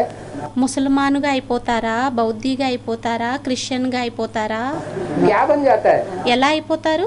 वो कोई को नहीं मानता। అది వారు ఎవ్వరిని ఒప్పుకోరు. मानेंगे तो ఒప్పుకున్నట్లయితే एक అప్పుడు ఒక్క सनातन धर्म को मानेंगे और नहीं मानेंगे तो సనాతన ధర్మాన్ని ఒప్పుకుంటారు. ఒకవేళ ఒప్పుకోకపోయినట్లయితే किसी को नहीं मानेंगे। नास्तिक बन ఎవరిని जाएंगे। ఒప్పుకోరు, నాస్తికుడుగా అయిపోతారు. किसी मुरली में बोला है भारत इस समय అందువలనే మురళీలోని అన్నారు, భారత్ ఈ సమయంలోని पूरा नास्तिक है, పూర్తిగా నాస్తికుడు. 100% नास्तिक है। नास्तिक माने 100% నాస్తిక్. నాస్తిక్ అంటే जो किसी को न माने। ఎవరైతే ఎవరిని ఒప్పుకోరు, किसी साकार को माने ही नहीं। ఎవ్వరిని సాకారంలోని ఒప్పుకోరు. माने అనగా तो सबसे बड़ा अहंकारी हुआ ना వారు అందరికంటే అహంకారి అయ్యారు కదా. है? सबसे बड़ा देह अहंकारी हुआ, क्या सबसे बड़ा आत्माभिमानी हुआ? అందరికంటే सबसे बड़ा పెద్ద అహంకారి అయ్యారా లేక అందరికంటే పెద్ద దేహాభిమాని అయ్యారా, నిరహంకారి అయ్యారా? అందరికంటే పెద్ద దేహాహంకారి అయ్యారా లేక అందరికంటే పెద్ద ఆత్మాభిమాని అయ్యారా? सबसे बड़ा देह अहंकारी हुआ। అందరికంటే అతిపెద్ద దేహ అహంకారి అయ్యారు. अब ड्रामा देखो कैसा बना हुआ है। మరియు డ్రామాని చూడండి ఎలా తయారయ్యిందో. जो सबसे बड़ा दुनिया का देह अहंकारी, ప్రపంచం యొక్క అందరికంటే అతిపెద్ద దేహ అహంకారిను उसी में వారిలోనే हाँ विदेही आके प्रवेश करता है। విదేహి వచ్చి ప్రవేశిస్తారు. है बहुत चालाक అవ్వడానికి చాలా చతురుడు. कि इस मुट्ठे को कंट्रोल कर लेंगे तो सारी दुनिया कंट्रोल हो जाएगी। ఈ ముట్టేని ఒకవేళ కంట్రోల్ చేసినట్లయితే మొత్తం ప్రపంచం అంతా కంట్రోల్లోకి వచ్చేస్తుంది అని. अच्छा, మంచిది. सबसे ऊंचा निरहंकारी और सबसे दुनिया का सबसे बड़ा अहंकारी अहमदाबादी। స్టూడెంట్ అన్నారు అందరికంటే పెద్ద నిరహంకారి, అందరికంటే ప్రపంచం యొక్క అతిపెద్ద అహంకారి అని బాబా అన్నారు. అహ్మదాబాదీ. बाप कहते हैं अच्छी रीति पुरुषार्थ करो, తండ్రి అంటారు మంచి రీతిలోని పురుషార్థంని చెయ్యండి, दैवी गुण धारण करो। దైవీ గుణాలని ధారణ చెయ్యండి. क्या ఏంటి अच्छी रीति पुरुषार्थ करने का क्या मतलब हुआ? మంచి రీతిలో పురుషార్థంని చెయ్యండి అంటే అర్థం ఏమయ్యింది? कि जो देवताएं थे स्वर्ग में स्वयं स्थिति में वाले थे, ఏమనంటే దేవతలు ఎవరైతే ఉండేవారో స్వర్గంలోని స్వయం స్థితిలో ఉండేటటువంటి వారు उनका जो मूल गुण है उसको వారి యొక్క మూల గుణం ఏదైతే ఉండేదో దానిని धारण करो। ధారణ बल చెయ్యండి. खाओ पियो, భలే తినండి త్రాగండి. है खाने पीने के लिए मना मना नहीं है कि తినడానికి త్రాగడానికి నిషేధం లేదు. तुम व्रत उपवास करना शुरू कर दो, ఏమనంటే మీరు వ్రతాన్ని ఉపవాసాన్ని ప్రారంభించేయండి. जैसे भक्ति मार्ग में करते आए। ఎలా అయితే భక్తి మార్గంలో చేస్తూ వచ్చామో बल खाओ पियो, భలే తినండి త్రాగండి. श्रीनाथ दरबारे में जाओ। శ్రీనాథుడి దర్బార్లోకి వెళ్ళండి. क्या ఏంటి तुम्हें श्रीनाथ दरबारा अच्छा लगता है? ये మీకు శ్రీనాథుడి యొక్క దర్బార్ అనేది మంచిగా అనిపిస్తుందా లేక जगन्नाथ दरबार अच्छा लगता है? జగన్నాథుడి యొక్క దర్బార్ అనేది మంచిగా అనిపిస్తుందా? हाँ? जगन्नाथ दरबार अच्छा लगता है? జగన్నాథుడి యొక్క దర్బారు అనేది మంచిగా అనిపిస్తుందా? श्रीनाथ दरबार में तो मालपुआ मिलते हैं। శ్రీనాథుడి దర్బార్లోనైతే నేతిపిండి వంటలు లభిస్తాయి. हैं? नहीं, वहाँ స్టూడెంట్ ఏదో అన్నారు. కాదు, मिलते तो हैं, అక్కడ లభిస్తాయి. లభించడం అయితే లభిస్తాయి, लेकिन पैसे वालों को मिलते हैं। కానీ డబ్బున్న వారికి లభిస్తాయి. वहाँ भोग दिया जाता है पैसे वालों को, అక్కడ ప్రసాదం అనేది డబ్బులున్న వారికి ఇవ్వటం జరుగుతుంది. मुफ्त में कुछ भी नहीं मिलता। ఉచితంగా ఏమీ లభించదు. श्रीनाथ द्वारे में जाओ, देखो శ్రీనాథ ద్వారానికి వెళ్ళండి, చూడండి. वहाँ घी के माल मिलते हैं, అక్కడ చూడండి నేతిపిండి వంటలు లభిస్తాయి, ढेर के ढेर भी मिलते हैं। మరియు అనేకం లభిస్తాయి. घी के कुएं बने हुए हैं। అక్కడ నేతి నుయ్యలు తయారై ఉన్నాయి.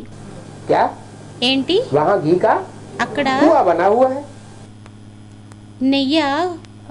నుయ్య అనేది తయారై ఉంది.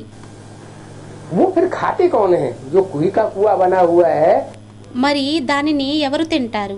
ఏదైతే నేతిది నుయ్య తయారై ఉందో, घी के माल बनते हैं, నెయ్యి పిండి వంటలు తయారవుతాయో నేతి పిండి వంటలు, खाते कौन है? వాటిల్ని ఎవరు తింటారు? हैं? जो वहाँ के पंडे पुजारी हैं, అక్కడ ఉండేటటువంటి ఎవరైతే పండే పూజారీలు ఉన్నారో वो घी के बने हुए माल खाते हैं। వారు అక్కడ నేతితో తయారు చేసినటువంటి పిండి వంటలని తింటారు. पब्लिक को क्या देते हैं? పబ్లిక్ ఏమిస్తారు? हैं? पब्लिक को कहेंगे पैसा लाओ, పబ్లిక్ అంటారు డబ్బుల్ని తీసుకురండి, तो जितना दोगे उतना तुमको बढ़िया और ज्यादा माल అప్పుడు ఎంత ఇస్తారో అంత ఎక్కువ మాల్ సరుకు మరియు मिल जाएगा। లభించేస్తుంది. 30/12/67 की वाणी का दूसरा पेज। 30 డిసెంబర్ 1967 రెండవ పేజీ. श्रीनाथ और श्रीनाथुडु। जगन्नाथ हैं दोनों काले। మరియు జగన్నాథుడు అవ్వడానికి ఇద్దరు నలుపే. ऐसे नहीं कि श्रीनाथ जो है वहाँ 36 प्रकार के भोग मिलते हैं, घी का बना हुआ माल मिलता है। అలా ఏమీ కాదు. శ్రీనాథుడి దగ్గర ఏదైతే 36 రకాల నేతిపిండి వంటలు లభిస్తాయో, భోగాలు లభిస్తాయో, तो कोई गोरे होंगे, వారు తెల్లగా ఉంటారేమో. नहीं, కాదు, వారు కూడా वो भी काले। వారు కూడా और నలుపే. जगन्नाथ भी, మరియు జగన్నాథుడు కూడా जगन्नाथ भी काले। జగన్నాథుడు కూడా నలుపే. जगन्नाथ के मंदिर में जावेंगे జగన్నాథ మందిరానికి వెళ్ళినట్లయితే तो बाबा ने बताया అప్పుడు బాబా చెప్పారు कि वहाँ बहुत गंदे चित्र देवताओं के हैं। ఏమనంటే అక్కడ దేవతల చిత్రాలు చాలా చెడ్డ చిత్రాలు ఉన్నాయి. मंदिर के बाहर है या मंदिर के अंदर है? మందిరానికి బయట ఉన్నాయా లేక మందిరం లోపల ఉన్నాయా? बाहर బయట बहुत गंदे गंदे चित्र हैं। చాలా చెడ్డ చెడ్డ చిత్రాలు. यादगार ఎక్కడి యొక్క స్మృతి చిహ్నం? कैसे? సంగం యుగుంది అని స్టూడెంట్ అన్నారు. ఎలా? यहाँ आगे चुप। ఇక్కడికి వచ్చేసి ఇంకా శాంతిగా ఉండిపోతారు. సంపూర్ణంగా తయారవ్వలేదు అని మాతాజీ అన్నారు. माना जब तक विष्णु के मंदिर में न पहुँचे అనగా ఎంతవరకు అయితే విష్ణు మందిరానికి చేరుకోము तब तक అంతవరకు कैसे हैं? ఎలా అయ్యాము? तब तक गंदे हैं। गंदे అంతవరకు మనం మురికి వారిమి. चित्र दिखाए गए श्रीनाथ के दरबारे में, न చెడు చిత్రాలని చూపించారు. अंदर न बाहर। శ్రీనాథ మందిరంలోని బయట మరియు లోపల गंदे चित्र नहीं दिखाए गए। చెడ్డ చిత్రాలని చూపించలేదు. माने श्रीनाथ అనగా శ్రీనాథుడు माने कृष्ण की आत्मा ने जो पार्ट बजाया जीवन रहते रहते, అనగా కృష్ణుడి యొక్క ఆత్మ ఏదైతే జీవితంలో ఉంటూ పాత్రని అభినయించారో उसमें गंदा काम कर्मेंद्रियों से దానిలోని చెడు పనిని కర్మేంద్రియాలతోని नहीं किया। చెయ్యలేదు. और उन्होंने మరియు వారైతే कर्मेंद्रियों से కర్మేంద్రియాలతోని गलत काम किया, చెడు పనిని చేశారు, गंदा काम किया। చెడ్డ పనిని చేశారు. మంచిది. गंदा काम किया చెడ్డ పనిని చేశారా? तो कमल फूल समान जीवन किसका गाया जाता है? మరి అప్పుడు కమల పుష్ప సమానమైన జీవితం ఎవరిది గాయనం చేయబడింది? श्रीनाथ का है, శ్రీనాథుడిదా లేక జగన్నాథుడిదా? जगन्नाथ का कमल फूल समान जीवन है। జగన్నాథుడిది కమల పుష్ప సమానమైన జీవితం అయ్యింది. और बाबा शिक्षा किस कौन सा फूल बनने की देते हैं? మరియు బాబా శిక్షణ ఏ పుష్పంగా అయ్యేటటువంటి శిక్షణ ఇస్తారు? कमल फूल समान बनेंगे కమల పుష్ప సమానంగా తయారైనట్లయితే तो किंग फ्लावर बनेंगे। అప్పుడు కింగ్ ఫ్లవర్ గా అవుతారు. अगर कमल फूल समान जीवन नहीं धारण करेंगे ఒకవేళ కమల పుష్ప సమానమైన జీవితాన్ని ధారణ చేయకపోయినట్లయితే, सन्यासी बन के रहेंगे సన్యాసిగా అయి ఉన్నట్లయితే, और फिर गुलाब की तरह रहेंगे మరియు గులాబీ పుష్పం వలె ఉన్నట్లయితే तो అప్పుడు कमल फूल समान जीवन न होने के कारण అప్పుడు కమల పుష్ప సమానమైన జీవితం కాని కారణంగా फिर మళ్ళీ राजा या राजाओं के राजा రాజా మరియు రాజుల యొక్క రాజాగా नहीं बने। बाप की तैरवो। शर्त है रहो घर गृहस्थ में। తండ్రి యొక్క షరత్ అయ్యింది, ఉండండి గృహస్థంలోనే. कहाँ रहना है? ఎక్కడ घर ఉండాలి? गृहस्थ के कीचड़ में रहना है। గృహస్థ మురికి కోపంలో ఉండాలి. और गृहस्थ के कीचड़ में रहते हुए भी बुद्धि से మరియు గృహస్థం యొక్క మురికిలో ఉంటూ బుద్ధితోని उपराम रहना। బుద్ధితోని ఉపరామంగా ఉండాలి. तो दोनों को काला दिखाया है संगम युग में। అయితే ఇద్దరిని నలుపుగా చూపించారు సంగమ యుగంలోని. माने दोनों जगन्नाथ या श्रीनाथ जो भी पार्ट बजाने वाली आत्माएं हैं, అనగా జగన్నాథ్ శ్రీనాథుడుగా రెండింటి యొక్క పాత్రలని అభినయించేటటువంటి ఆత్మలు ఎవరైతే ఉన్నారో वो दोनों साथ साथ వారిద్దరూ తోడులోని सतो प्रधान बनती है సతో ప్రధానంగా తయారవుతారా या आगे पीछे सतो లేక వెనక ముందు प्रधान बनती है? సతో ప్రధానంగా తయారవుతారా? चाहे ब्रह्मा से विष्णु बनने वाला हो, అది బ్రహ్మ నుండి విష్ణువుగా అయ్యేటటువంటి వారైనా, चाहे प्रजापिता से विष्णु बनने वाला हो, అది ప్రజాపిత నుండి విష్ణువుగా అయ్యేటటువంటి వారైనా, दोनों साथ साथ काले से गोरे बनेंगे ఇద్దరు తోడులోని నల్లవారు నుండి తెల్లవారిగా అవుతారా? या दोनों में से कोई पहले काले से गोरा बन जाता है? లేక రెండింటిలోని ఒకరు మొదట నల్లవారి నుండి తెల్లవారిగా అయిపోతారా? हाँ? हाँ, उनमें తోడులు అవుతారు అని చెప్పి స్టూడెంట్ అన్నారు. ज्ञान की कमी है। దీనిలోని జ్ఞానం యొక్క లోటు అనేది ఉంది, లోపం.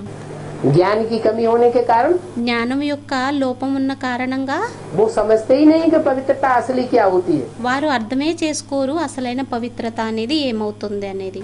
इसलिए वो काले हैं. అందువలనే వారు నల్లని వారు. क्या? ఏంటి? और वो మరియు వారు उनमें गोरे वो भी नहीं है. తెల్లవారు అని ఏదో స్టూడెంట్ అన్నారు. తెల్లవారైతే వారు కూడా కాదు, दोनों ही काले हैं. ఇద్దరూ నలిపే. वो तो अज्ञानता के कारण जैनियों ने 2 तरह के मंदिर बना दिए हैं. అజ్ఞానత కారణంగా ఆ జైనీలు ఎవరైతే ఉన్నారో వారు 2 ప్రకారాలైన మందిరాలని తయారు చేసేశారు. क्या? ఏంటి? एक सफेद मूर्तियों वाला मंदिर ఒకటి తెల్ల విగ్రహాల యొక్క మందిరం, और एक మరియు మరొకటి काली मूर्तियों वाला मंदिर. నల్ల విగ్రహాల యొక్క మందిరం. वो जैनी लोग इस बात को समझते ही नहीं है. జైనీలు ఎవరైతే ఉన్నారో వారు ఈ విషయాన్ని అర్థమే చేసుకోరు. और काली मूर्तियों वाला मंदिर भी ऊपर बनाया हुआ है. మరియు నల్ల విగ్రహాల యొక్క మందిరాన్ని కూడా పైన తయారు చేశారు. ये क्या चक्कर ఇదేం చక్కరయ్యింది? कि वो ऊंची स्टेज वाले हैं. ఎందుకంటే వారు ఉన్నతమైన స్టేజ్ వారు అయ్యారు. उन्होंने गहराई की बात को समझा हुआ है. వారు లోతైన విషయాలని అర్థం చేసుకున్నారు. ऊंची स्टेज वालों ने. ఉన్నత స్టేజ్ और जो కలిగిన नीचे వారు. रखे हुए हैं सफेद मूर्तियां, మరియు కింద ఏవైతే తెల్ల విగ్రహాలని పెట్టబడి ఉన్నాయో అవి उन्होंने उतनी ऊंची వారైతే అంత ఉన్నతమైన पढ़ाई, चदुवनी- उतनी ऊंची चाढ़ी नहीं चढ़ी है ज्ञान की. అంత ఉన్నతమైన స్టేజ్లో పైకి అనేది ఎక్కలేదు. इसलिए पुरुषार्थम है तो योगा। नीचे, అందువలనే అవ్వడం అయితే కిందే అయ్యారు. लेकिन కానీ उन्होंने जो सीढ़ी न चढ़ी है వారు ఏదైతే మెట్లుని ఎక్కలేదో उसके कारण बुद्धि दानी जितना कारण- समझा है బుద్ధి ఎంతైతే అర్థం చేసుకుందో उतना पवित्र बने. అంత పవిత్రంగా వారు అయ్యారు. बेसिक नॉलेज में जितनी ज्ञान होगा उतना ही पवित्र बनेंगे. బేసిక్ నాలెడ్జ్లో ఎంతైతే జ్ఞానం ఉంటుందో అంతే పవిత్రంగా తయారవుతారా, या बिना ज्ञान के पवित्र बन जाएंगे. లేక జ్ఞానం లేకుండా పవిత్రంగా తయారైపోతారా? बेसिक नॉलेज है బేసిక్ నాలెడ్జ్ అయ్యింది, तो बेसिकली पवित्र बनेंगे. అప్పుడు బేసికల్లీ పవిత్రంగా తయారవుతారు.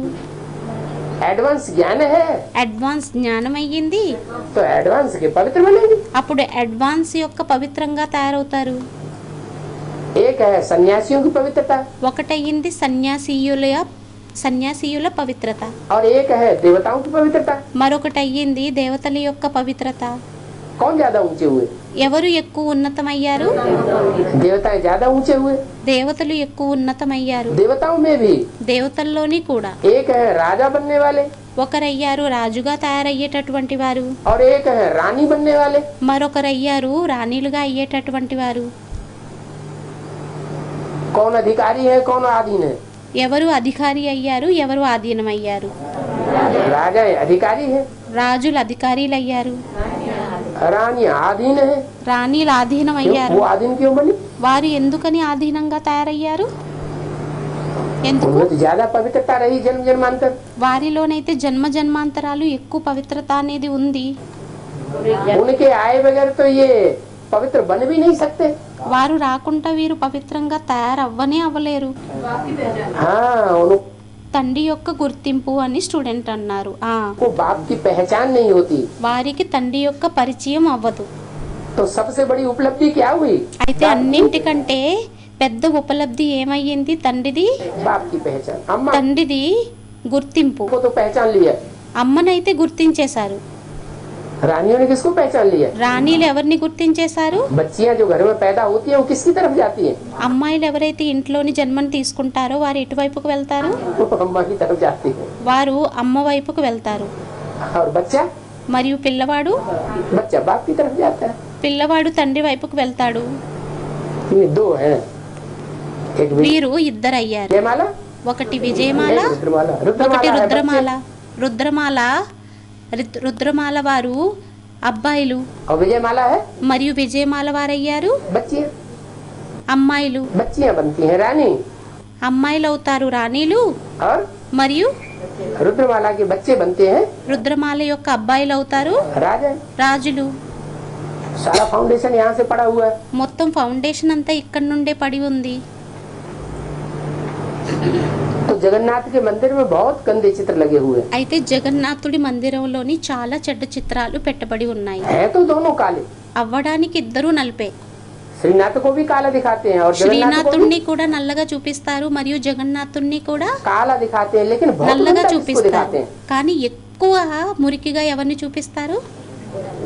जगन्नाथ के मंदिर को जो यादगार मंदिर बनाया हुआ है, జగన్నాథ మందిరం ఏదైతే స్మృతి చిహ్నం తయారై ఉందో उसमें बाहर जो मूर्तियां रखी हुई हैं దానిలో ఏదైతే బయట విగ్రహాలు పెట్టబడి ఉన్నాయో वो बहुत गंदी दिखाते हैं। అవి చాలా చెడ్డగా చూపిస్తారు. दिखाने वाले कौन है?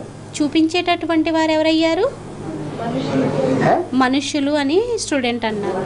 ज्ञानी आत्माएं हैं या अज्ञानी आत्माएं? జ్ఞాని ఆత్మలయ్యారా లేక అజ్ఞాని वो ఆత్మలయ్యారా? भगत ही तो है। వారు उन భక్తులే भगतों ने అయ్యారు ज्ञान की కదా. गहराई को ఆ భక్తులకి జ్ఞానం యొక్క లోతుల్ని नहीं समझा है, तो अर्थम न समझने के చేసుకోలేదు. कारण उनको అర్థం చేసుకోలేని కారణంగా వారిని उनको गंदा दिखा दिया है। వారిని చెడ్డుగా చూపించేశారు. और श्रीनाथ के मंदिर में जो मूर्तियां रखी हैं మరియు శ్రీనాథుడి మందిరంలో ఏవైతే విగ్రహాలు పెట్టబడి ఉన్నాయో उनको వారిని सुंदर दिखा दिया है। వారిని సుందరంగా చూపించేశారు. अभी वह चित्र है या गवर्नमेंट ने बंद कर दिए हैं? ఇప్పుడు ఆ చిత్రాలు ఉన్నాయో లేక గవర్నమెంట్ వాటిల్ని తీసేశారో ये कोई जा करके देखे। बाबा को संशय ఇది ఎవరైనా వెళ్ళి చూడాలి. आता है, బాబాకి సంశయం వస్తుంది. जाए करके देखे। వెళ్ళి చూడాలి. कलकत्ते के नजदीक है कटक। కలకత్తాకి దగ్గరగా ఉంది కటక్. क्या ఏంటి? है? उसी तरफ जगन्नाथ भी है, उसी तरफ कटक भी है। అటువైపే జగన్నాథుడు ఉన్నారు, అటువైపే కటక్ కూడా ఉంది. देख करके आवेंगे। చూసి వద్దాం. वहाँ कोणार्क का मंदिर भी है। అక్కడ కోనార్క్ మందిరం కూడా ఉంది. वहाँ और ही गंदे गंदे चित्र बने हुए हैं। అక్కడ ఇంకా చెడ్డ చెడ్డ చిత్రాలు తయారై ఉన్నాయి. देख करके आवेंगे, सर्विस भी करके आवेंगे। చూసి వద్దాము, సర్వీస్ ని కూడా చేసి వద్దాము. कलकत्ते वाले को ही डायरेक्शन मिलती है। కలకత్తా వారికి డైరెక్షన్ లభిస్తుంది. ఏంటి? डायरेक्शन भी किसको मिलती है? ఈ డైరెక్షన్ కూడా ఎవరికి లభిస్తుంది? जो कलकत्ते वाले हैं, कलह क्लेश, ఎవరైతే కలకత్తా వారు ఉన్నారో కలహ క్లేశాలని कट्टा करने वाले हैं, కట్ చేసేటటువంటి వారు ఉన్నారో उनको ये डायरेक्शन मिलती है। వారికి क्या? ఈ డైరెక్షన్ లభిస్తుంది. ఏంటి? कि वहाँ कोणार्क के मंदिर में అక్కడ కోనార్క్ మందిరంలోని जावे और उनकी सेवा। వెళ్ళాలి కరెక్టే మరియు అది. వారి సేవని చేసి రావాలి. वहाँ चावल का हंडा बनाते हैं। అక్కడ కుండతోని అన్నాన్ని తయారు చేస్తారు. कहाँ? ఎక్కడ? जगन्नाथ मंदिर में पकाते किसको है? జగన్నాథ మందిరంలో ఏం ఉడికిస్తారు? चावल पकाते हैं। అక్కడ అన్నాన్ని ఉడికిస్తారు. माना అనగా बेसिक नॉलेज लेकर के जो బేసిక్ నాలెడ్జ్ ని తీసుకొని बिंदु की याद में टिकते हैं ఎవరైతే బిందువు యొక్క స్మృతిలో స్థిరం అవుతారో और बेसिकली पास हो जाते हैं, మరియు బేసికల్లీ పాస్ అయిపోతారు, आत्मिक स्थिति में ఆత్మిక స్థితిలోని टिक जाते हैं। స్థిరం అయిపోతారు. उनकी आत्माओं को पकाया, आत्मा रूपी चावलों को ఆ ఆత్మలని ఉడికించారు. ఆత్మారూపి బియ్యాలని पकाया जाता है। आत्मा ఉడికించడం జరుగుతుంది. रूपी चावल बना माने बेसिकली उनकी आत्मा की कट, ఆత్మారూపి బియ్యం అంటే బేసికల్లీ వారి ఆత్మారూపి ఏదైతే పొట్టు ఉంటుందో అది देवहानि की बेसिकली कट उतर जाती है। वो దేహ डायरेक्ट బాణం యొక్క బేసికల్లీ పొట్టు ఏదైతే ఉంటుందో అది తొలగిపోతుంది. बाप से सीखते हैं। డైరెక్ట్ గా వారు తండ్రితోని నేర్చుకుంటారు. जब डायरेक्ट बाप से सीखते हैं, ఎప్పుడైతే డైరెక్ట్ తండ్రితో నేర్చుకుంటారో అప్పుడు बाप उनको योगाग्नि में डालते हैं। అప్పుడు తండ్రి వారిని యోగాగ్నిలోని వేస్తారు. योगाग्नि का हंडा యోగాగ్ని యొక్క కుండ चढ़ाया गया, उसमें वो चावल पकते हैं। అక్కడ ఎక్కించారు మరియు దానిలోని ఆ బియ్యం ఏవైతే ఉంటాయో అవి ఉడుకుతాయి. जो पक जाने से 4 भाग हो जाती है। అది ఉడకడంతోని 4 భాగాలుగా విభజన అయిపోతాయి. जो चावलों का हंडा जब पूरा पक जाता है ఆ ఏదైతే బియ్యం యొక్క కుండ ఎప్పుడైతే పూర్తిగా ఉడికిపోతుందో అప్పుడు तो 4 भागों में फट जाता है। 4 భాగాలలోని అది విరిగిపోతుంది.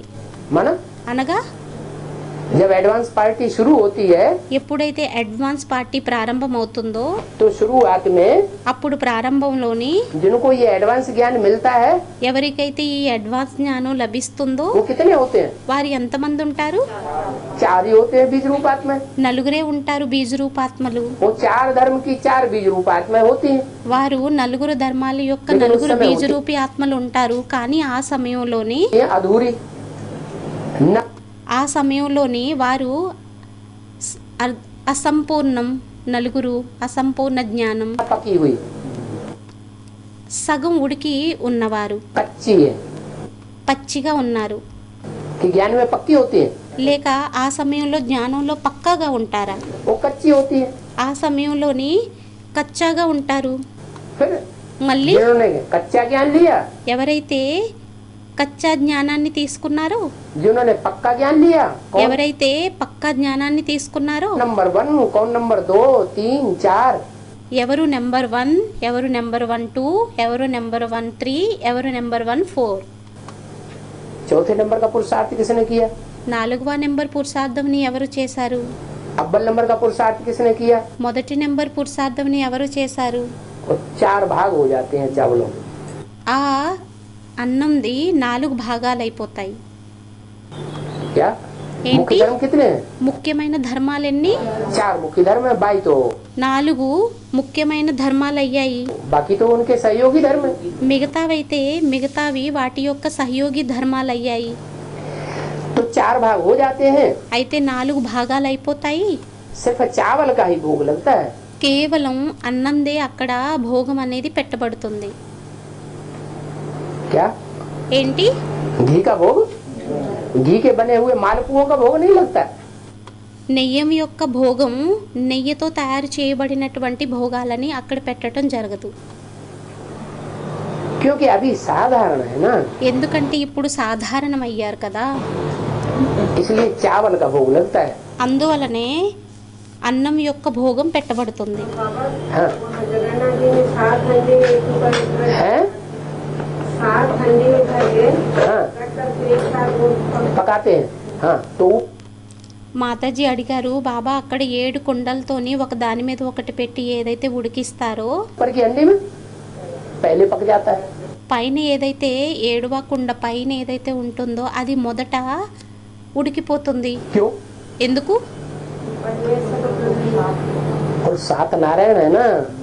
ఆ 7 నారాయణులు ఉన్నారు కదా. हाँ మొదటి నారాయణుడు అని స్టూడెంట్ అన్నారు. तो 7 नारायणों में भी जो ऊंची स्टेज का है, 7 మంది నారాయణుల్లోని కూడా ఎవరైతే ఉన్నత నారాయణుడు ఉన్నారో, ఉన్నతమైన స్టేజ్ వారు, वो ज्ञान अग्नि लगाता है, योग अग्नि लगाता है। వారు జ్ఞాన అగ్నిని వెలిగిస్తారు, యోగ అగ్నిని వెలిగిస్తారు. तो पहले कौन लगाएगा, बनेगा? అయితే మొదట ఎవరు తయారవుతారు? जो पहले बनाने वाला है वो पहले बनता है, और 7 ఎవరైతే మొదట తయారు చేసేటటువంటి వారో వారు మొదట తయారవుతారు. తరువాత 7 మంది बाद में बनते हैं। उनमें తరువాత తయారవుతారు. भी एक सबसे ऊपर है, వారిలోని కూడా ఒకరు అందరికంటే పైన అయ్యారు. कृष्ण और कृष्ण का कुल, కృష్ణుడు మరియు కృష్ణుడి యొక్క కులం, चंद्रवंशी और చంద్రవంశీ चंद्रवंशियों का మరియు చంద్రవంశీయుల యొక్క कुल, కులం. वो सबसे ऊंची स्टेज वाला है, तो वो అది అన్నింటికంటే ఉన్నత స్టేజ్ కలిగినటువంటిది అయ్యింది. पहले बनता है। అది మొదట తయారవుతుంది. फिर उसके पीछे जो जन्म लेते हैं మళ్ళీ వారి తర్వాత ఎవరైతే జన్మని తీసుకుంటారో वो इस्लाम धर्म में कन्वर्ट होने वाले, వారు ఇస్లాం ధర్మంలోకి కన్వర్ట్ అయ్యేటటువంటి వారయ్యారు. तो बाद में बनेंगे, వారు తర్వాత తయారవుతారు. बाद में पकेंगे या पहले पकेंगे? వారు తర్వాత తయారవుతారా, వారు తర్వాత ఉడుకుతారా, లేక మొదట ఉడుకుతారా? वो बाद में पकेंगे। जो వారు తర్వాత ఉడుకుతారు. सबसे नीचे वाली हंडी है, అన్నింటికంటే ఏదైతే కింద ఉండేటటువంటి కుండ ఉంటుందో और सबसे बाद में पकती फड्डी। అది అన్నింటికంటే తరువాత ఉడుకుతుంది. और మరియు ఇంకా ओम शांति। ఓం శాంతి.